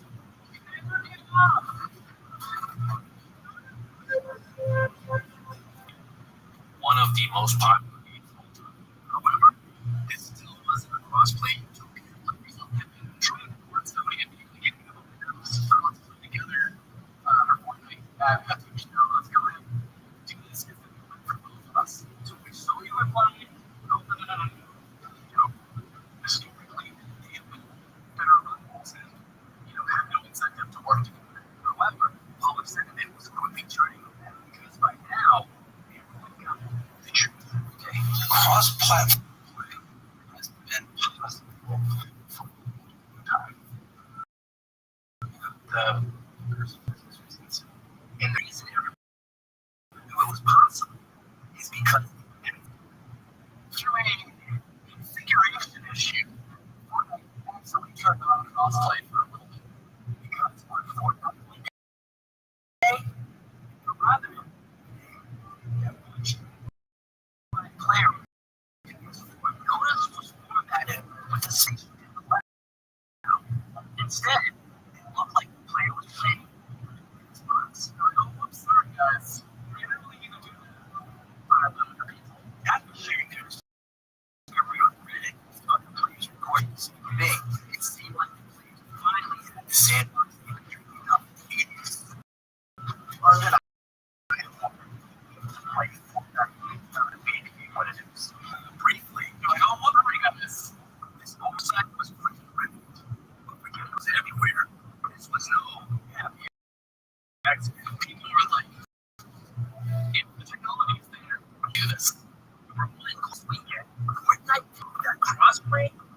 essentially as easy as turning on a switch and then turning it off again. And so, through this complete accident, describe really just opened up the world, starting to pressure these big companies and be like, tearing them out all, we want to play together. Which brings us back to Tommaso. Remember that buggy Minecraft Pocket Edition that worked across both Android and iOS? Well, it turns out the key to Minecraft crossplay was that Bedrock code, and better to get your updates on that Bedrock Edition was released.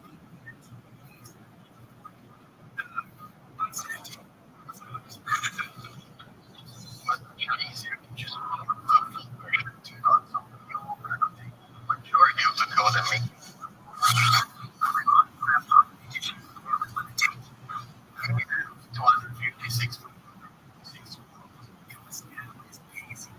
becoming a premier Minecraft. Like 2 people to 4 people, and it went to 600 peak, which is kind of insane. Really huge. And even Sony finally relented, allowing Minecraft crossplay. Finally, Utopia was released.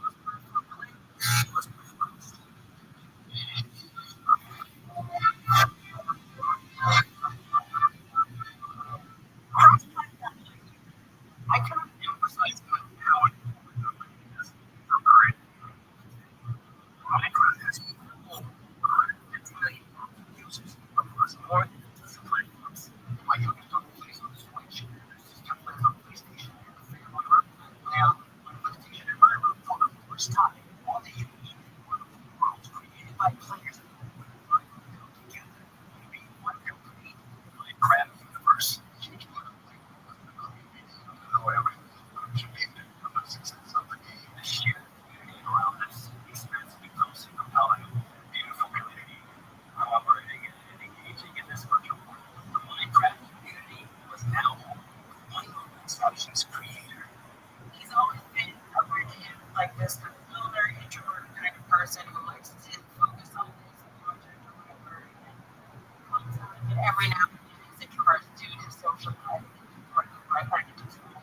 Not use social media to build a Minecraft community. After Marcus is from EG, that conversation turned on. He says gross things about women. He says gross things about Indian people. He says gross things about like race and things like that. It completely changes how people perceive. As a result, Microsoft so notch moving from the game's introduction ahead of anniversary celebration.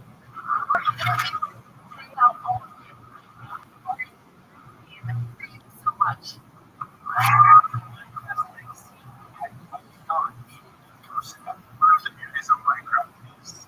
When you see it play for the first time, when they start watching that tree, or after a clock,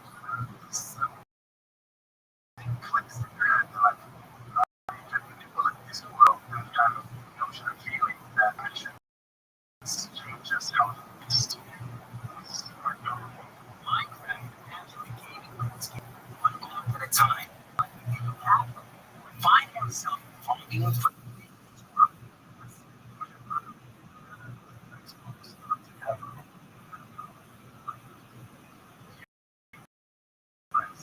I became very frustrated because there were so many layers of the problem, so many people needed to be involved into making a decision or change Minecraft because it hurts so well.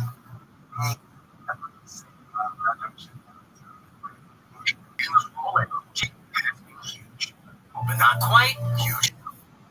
So in 2017, Daniel left. Finally, in 2021, being the CEO, he was destined to be the CEO of the gaming. I really don't want it to become big anyway. Because like being hands-on with the game, working with the coders and artists and designers. Meanwhile, Logic first are online and still going general. It's still available today. You can go on Steam right now and download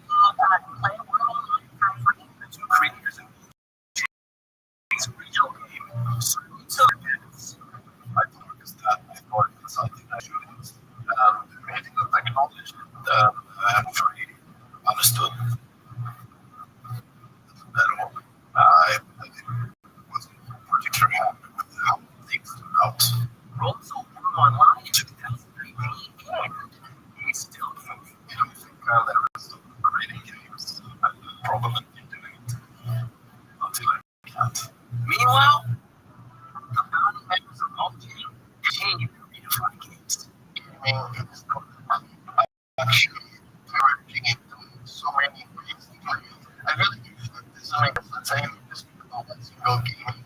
Well, Minecraft reinvented the industry. It's going to revolution. It's indie developers that have the creativity, mentally corporate overlords without too much concern about appeasing shareholders games that shareholders think they want to print money. Everything now, any kind, any direction. It's just going to be a little more for everyone, and I think that's pretty cool. I think it's going to be even a tighter knit community. More people making companies for us to experience.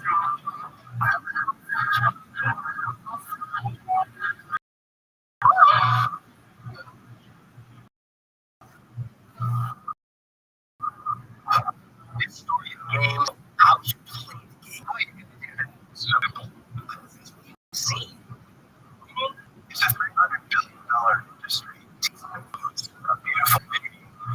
And the price of victory, just start to talk about it. So you guys don't believe that there's everything wrong for some. The gun in his hand had changed herself.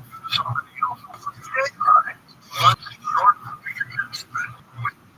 you play. Sorry! Everyone was playing. Listen again. Success. Everyone is new. So nobody's going to end up where it is now. What comes next? Nobody really. You'll have to see the world. Take this time. Learn how to take it.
Precious. Because it holds the key just about every aspect of life. Without taking that word, the greatest video games of all time never happened.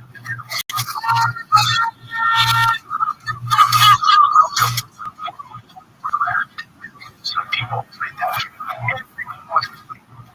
That was a success. But to create this MMO, the hardest game to make bigger is super expensive. What blowing up on us? It's broken. Like once, right down the tubes. Just felt like failures. Will adventurers choose your weapons wisely. Sword, battle, shield, daggers, and all your ponytails. Join us as we delve into digital worlds of Azeroth. Everything was brought to its own. But protect your gold. They used to pay us with their credit cards. All the money in this event.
fresh from high school. There was a system back then that was sort of emerging plus. I'm fascinated with understanding how text-based adventure is like sort of interact like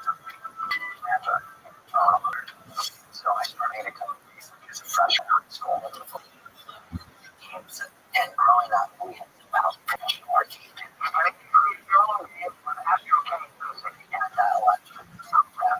early application games and that was my first exposure to programming. I thought it was just amazing. But soon most of the states were on between these two young students. One day we're sitting side by side and one of them computer lab where they gave people that were get a coffee and I'm walking using my password. After 10 minutes, terminal unboxes. I looked over and it's like looking at a play on out. I read all the terminal. But this time his own password. He comes in, sits in the terminal, and types in my password. Working. How did you make just this one? The password really just lasts for about half an hour for the well,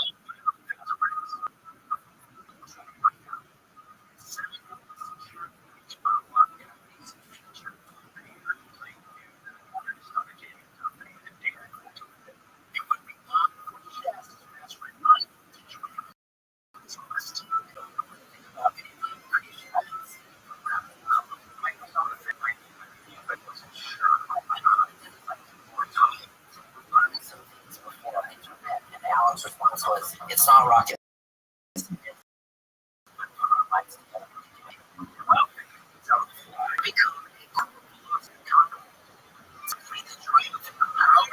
Face the perilous journey ahead. They needed a third. Warrior. Frank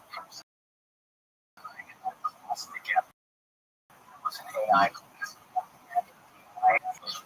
Very dry. So it was Planet West Europe, which was the exact same idea we had. That's kind of funny. All the fellowship means we have this brilliant idea to call it Silicon.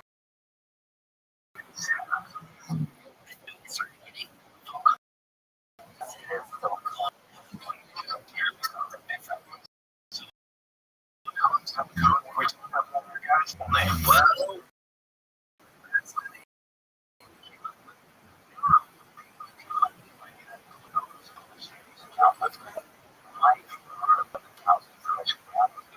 actually put $50,000. I get $5,000. Nice one. So now, and my friend began coming together with everything to get started. Minus a few details like the business plan, so I prepared for just so what do experience entrepreneurs now she's no turning back. There was a guarantee. Really, it was almost guaranteed.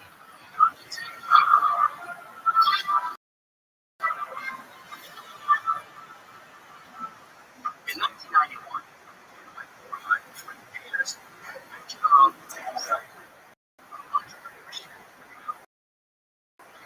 make money that early was to put on computer systems, and there was one concept and you could use. So there was the opportunity from one with the pedal to first job was this game called RPG, taking the full Commodore C game and porting it to the Super Nintendo. But even though they were project I had never seen before, went to like help me. And the solution was go buy a book on that. Like, people learn.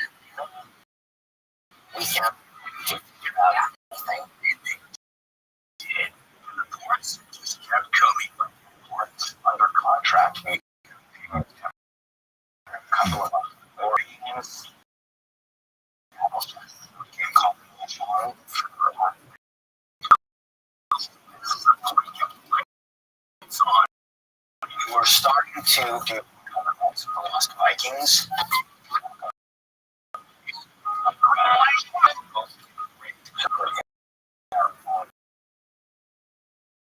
What the developer, the old demons,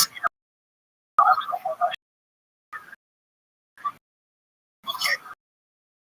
So maybe not a high head working out. I just kicked them out, and of course, I come up with my tuxedo state, soda. I see this paper art for video games. That's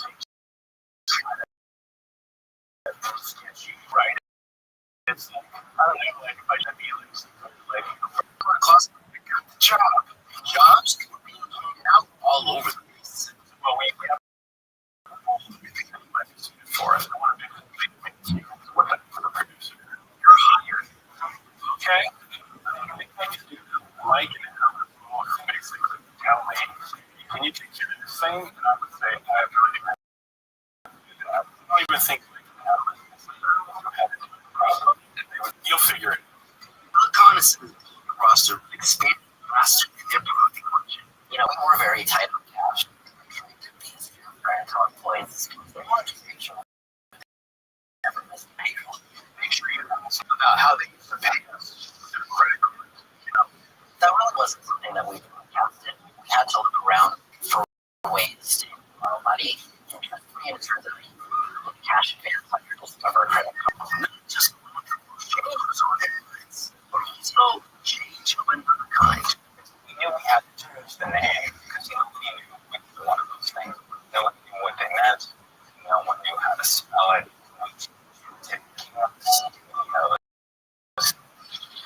It's a reference to our process as chaos. More employees, or barely responsible for hours and not treated as inclusive of the fact that my client had taken some soon. The numbers would start to add up. Working with demons and associates, which is an educational software company. Time to famous for the last year. Educational games one to another. Themselves started our credit line was maxed out. And so they started talking to us about, how about we acquire you guys and our 13 division? They made us a very interesting offer. Financially, we answered with an enthusiastic, absolutely clearly a clever negotiating tactic. It wasn't a negotiating tactic. We wanted to stay autonomous, our freedom to and sticking to the guns was the right decision because they keep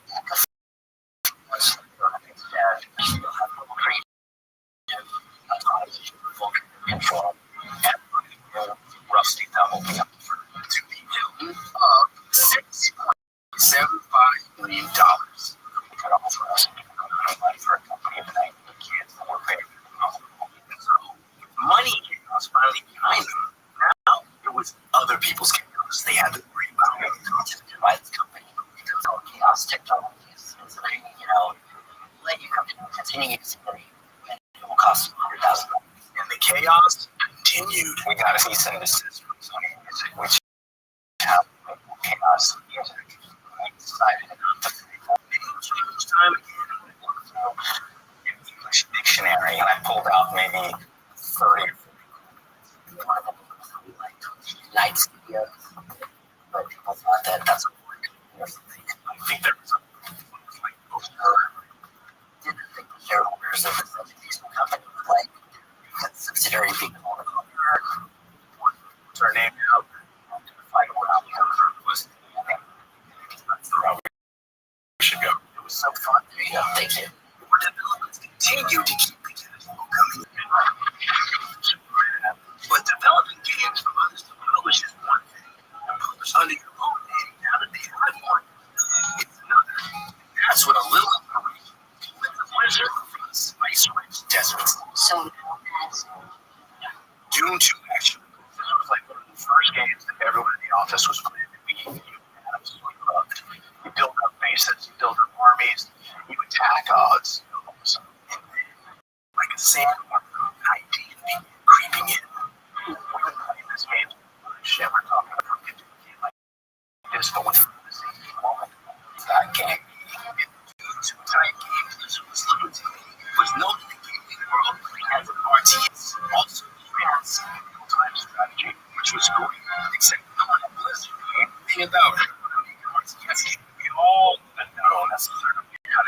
lot of things. And so everyone has to step up and take control and learn for themselves. It would be a battle for the ages. You have humans on one side, and orcs on the other.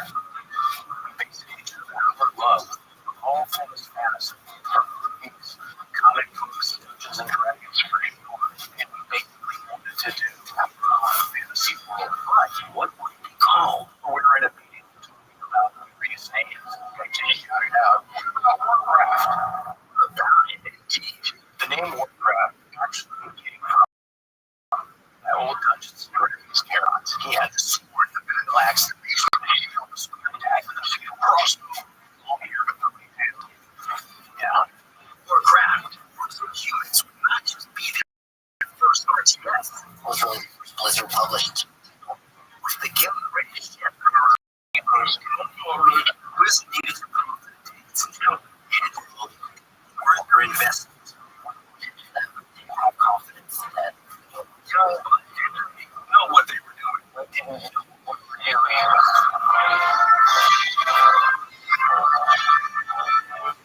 Blizzard's first game as a publisher, Warcraft Wars of Humans, was about to debut, putting the young company's reputation in the hands of the players for victory over.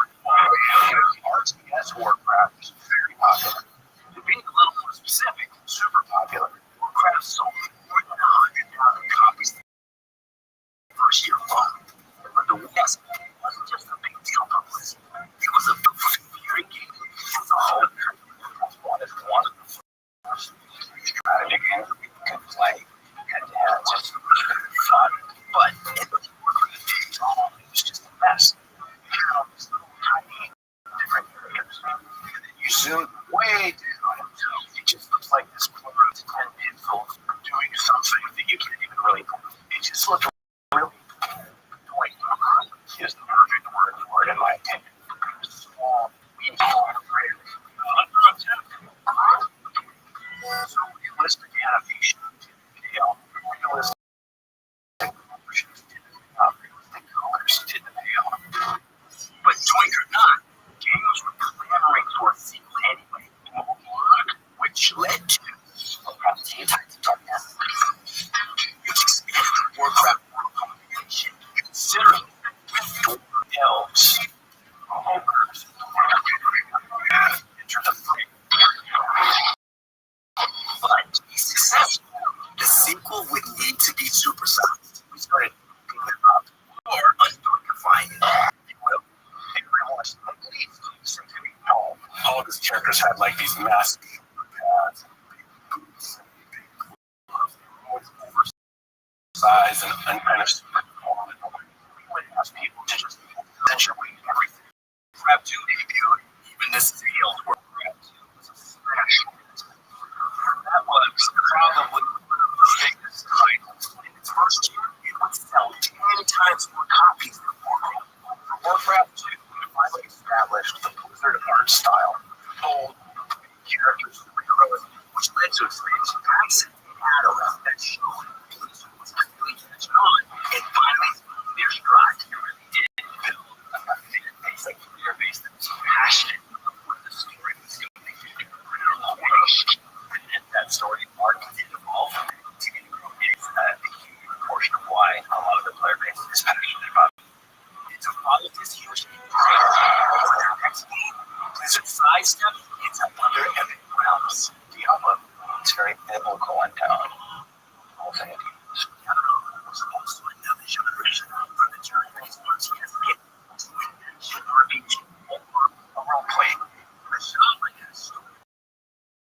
It characters which would become one of the most games. Blizzard, not just the gameplay, but also the whole thing of fantasy was a critical part to their success. But success is measured in different ways by different people.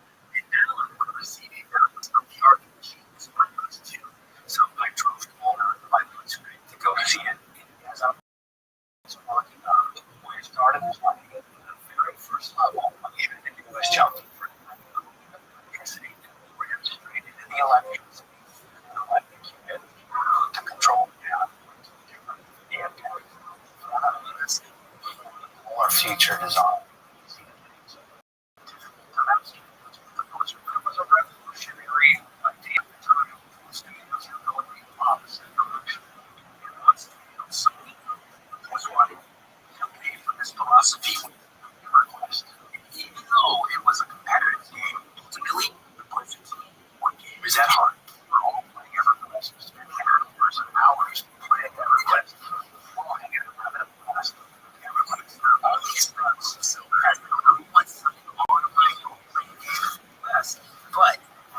But that was really difficult.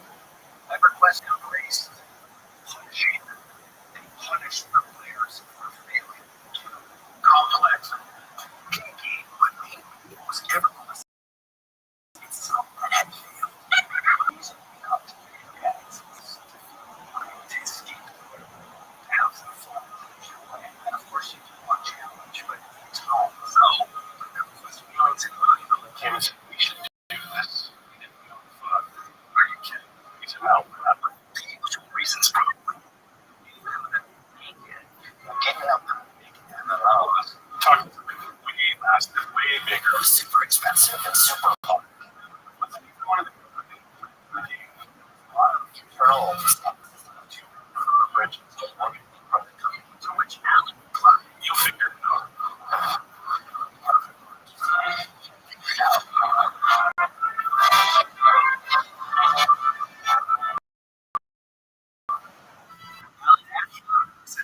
To make the hockey music craft into a whole world called craft or what short. And they found themselves in the world of pain. The reason why the NFL RPG is the hardest game to create is the amount of content you need and what is. And to do that under one single engine makes it logically very difficult. Now that was sort of gave us that inspiration to do that. Not everyone believes that's just a little scary idea to go down this path. Developing track with the elements of the sense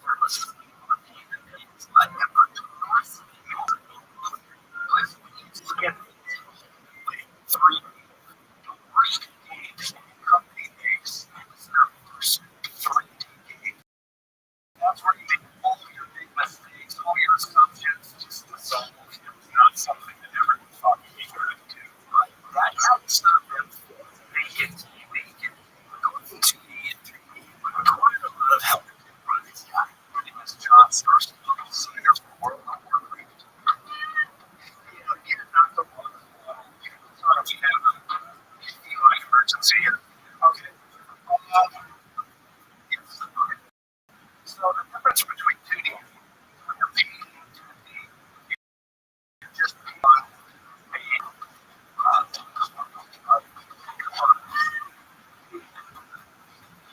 I'm sorry, the camera's taking a pause on my back. John, usual standards. John never forgot anything. I was a photo retoucher, worked on ad campaigns for pharmaceutical products. Actually touching photos all day. John had a side hustle to get Blizzard moving, just be interested in making 3D models for first-person shooter games. That was what he wanted to do. Anything. Now, John had no idea what to do with the 3D game. I wasn't going to the expert. I was actually going to be the expert there. I don't like it. I was the head usher at a movie theater. That was Blizzard was mostly when I first started. To keep the whole development process from veering too far off, we had 2 teams working on Warcraft 3 and World of Warcraft. Team 1 were the Rockstars. Warcraft 1 and 2. Team 2 was the redheaded child when was only around 10 of us.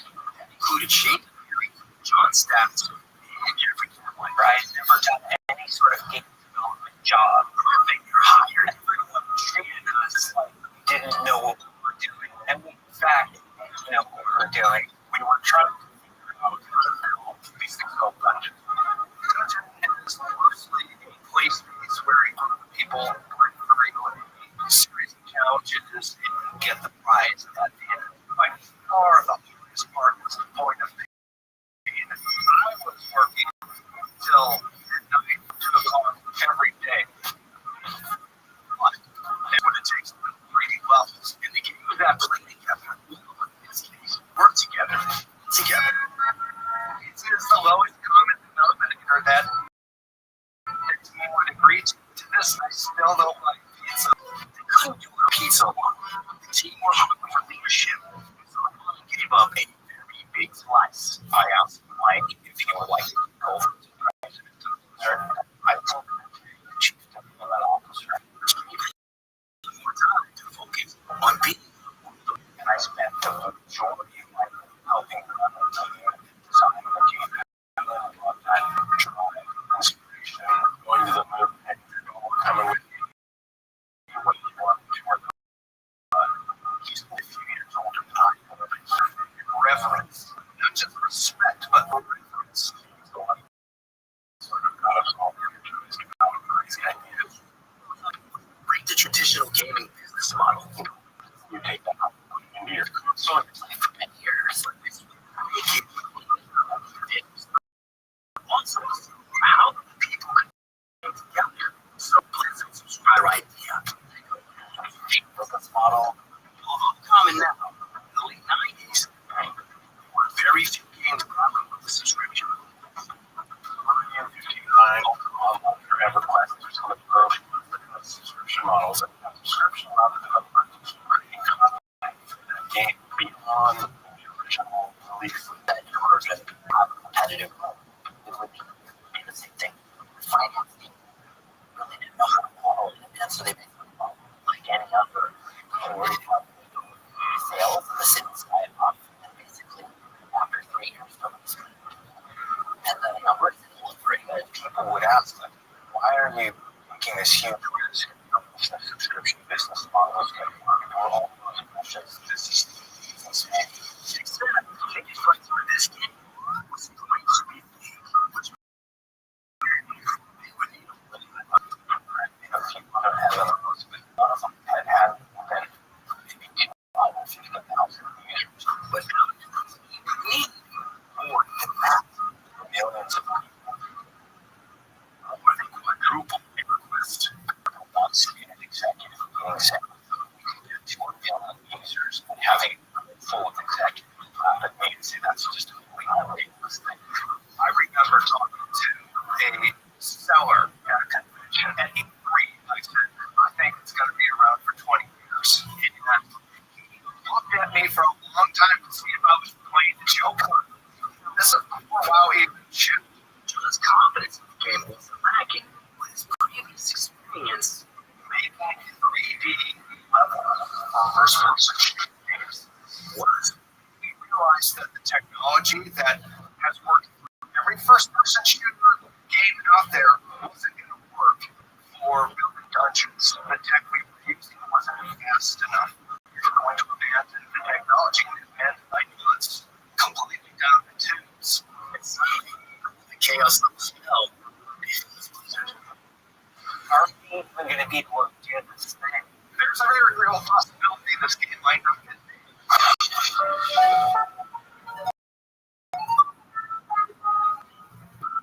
Not once designing dungeons, Blizzard realized the technology they were using wasn't going to work. Way more complicated than we could possibly imagine. It was looking really rough for dungeons, and we started having conversations. What happens when World of Warcraft doesn't have any dungeons? If we don't build any architecture, what does that look like?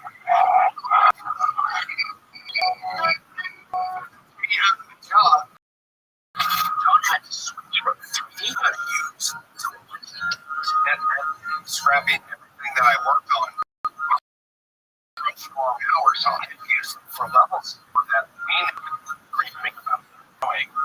You're going to make a lot of mistakes, but you're also going to potentially do some things an experienced person would never try.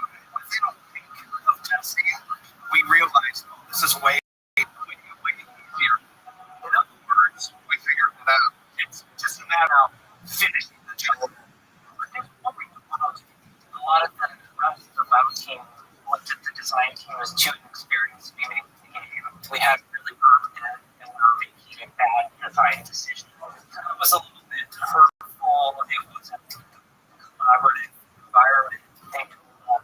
You're not allowed to task anything out. It has to go through. There was one issue required the producers talking to Alan, because Alan had certainly stuck to him. Alan just sitting with his door closed. You kind of have that feeling like, I think mom and dad are in a fight, but no one wants to talk about it. But I really think the stress dealing with the team politics and the arguing that happens, I think they all took their toll on Alan after a while. We had a point in the project where it was going to take all of us to be on there. Needed to take my lap. To all those he inspired, Alan was truly loved. He was like this father figure, not just for respect, but for reverence. He was white. I've met a girl. Best thing that ever happened to me. I had spent the first 13 years in Blizzard working 7-day work weeks, 14-hour days. I wanted to make sure that place ended up where he ended up. So Alan chose love over work rap, and the Blizzard crew didn't love that at all. Suddenly our lead designer was retiring. What are we going to do? When Alan and left, it was crushing to me. It was a big deal to us. My mentor, how we make this work. What are we going to do without you? No one was ready to leave. It was a race to get to the finish line. Whatever that was, we have the Blizzard phrase coming out. And shit. But Alan had trained us. He was still there. Right? What are you going to do? Stop quit now, though. And look to a new team leader to help finish what Alan started. As luck would have it, he already worked on the project. Was on it in our all the night discussions of wow. And he really came in and he picked up Alan had left. Okay, we can do this. So the question was, did they? And you don't know until the very end of the project. All the money is spent. Hey, rather than nothing but the budget arrived, he had planned to do a bunch of midnight sightings of movies. I remember driving at night. There's no truck on the trail until I get it off the rail. And it's backed up. It's backed up for an exit. And it's like, what are all these people doing here? And I remember getting a text from Chief Theory said, get down here. There was a lot of people Wrapped around the whole parking lot. And it goes, nothing I'd ever seen before. It was unbelievable.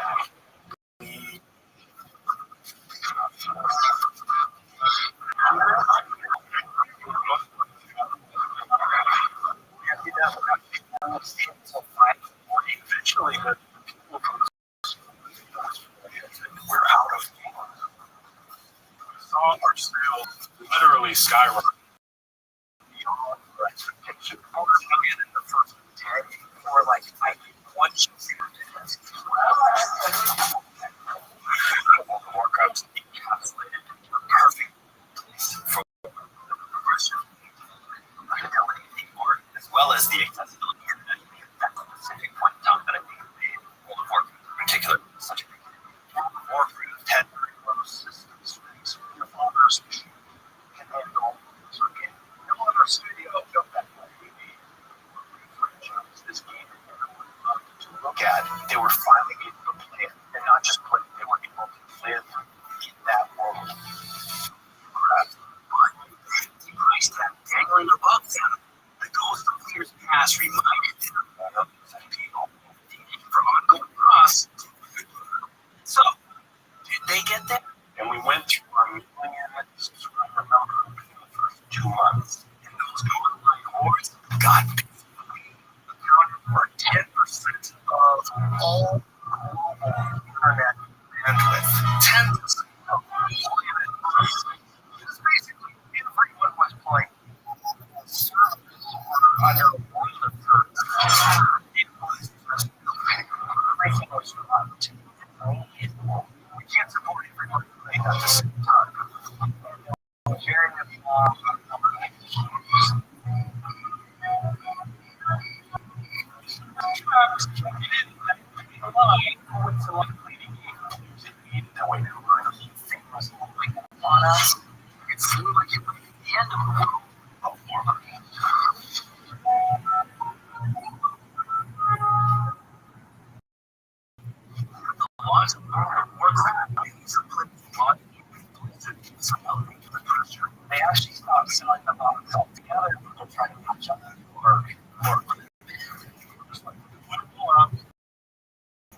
To attend and celebrate absence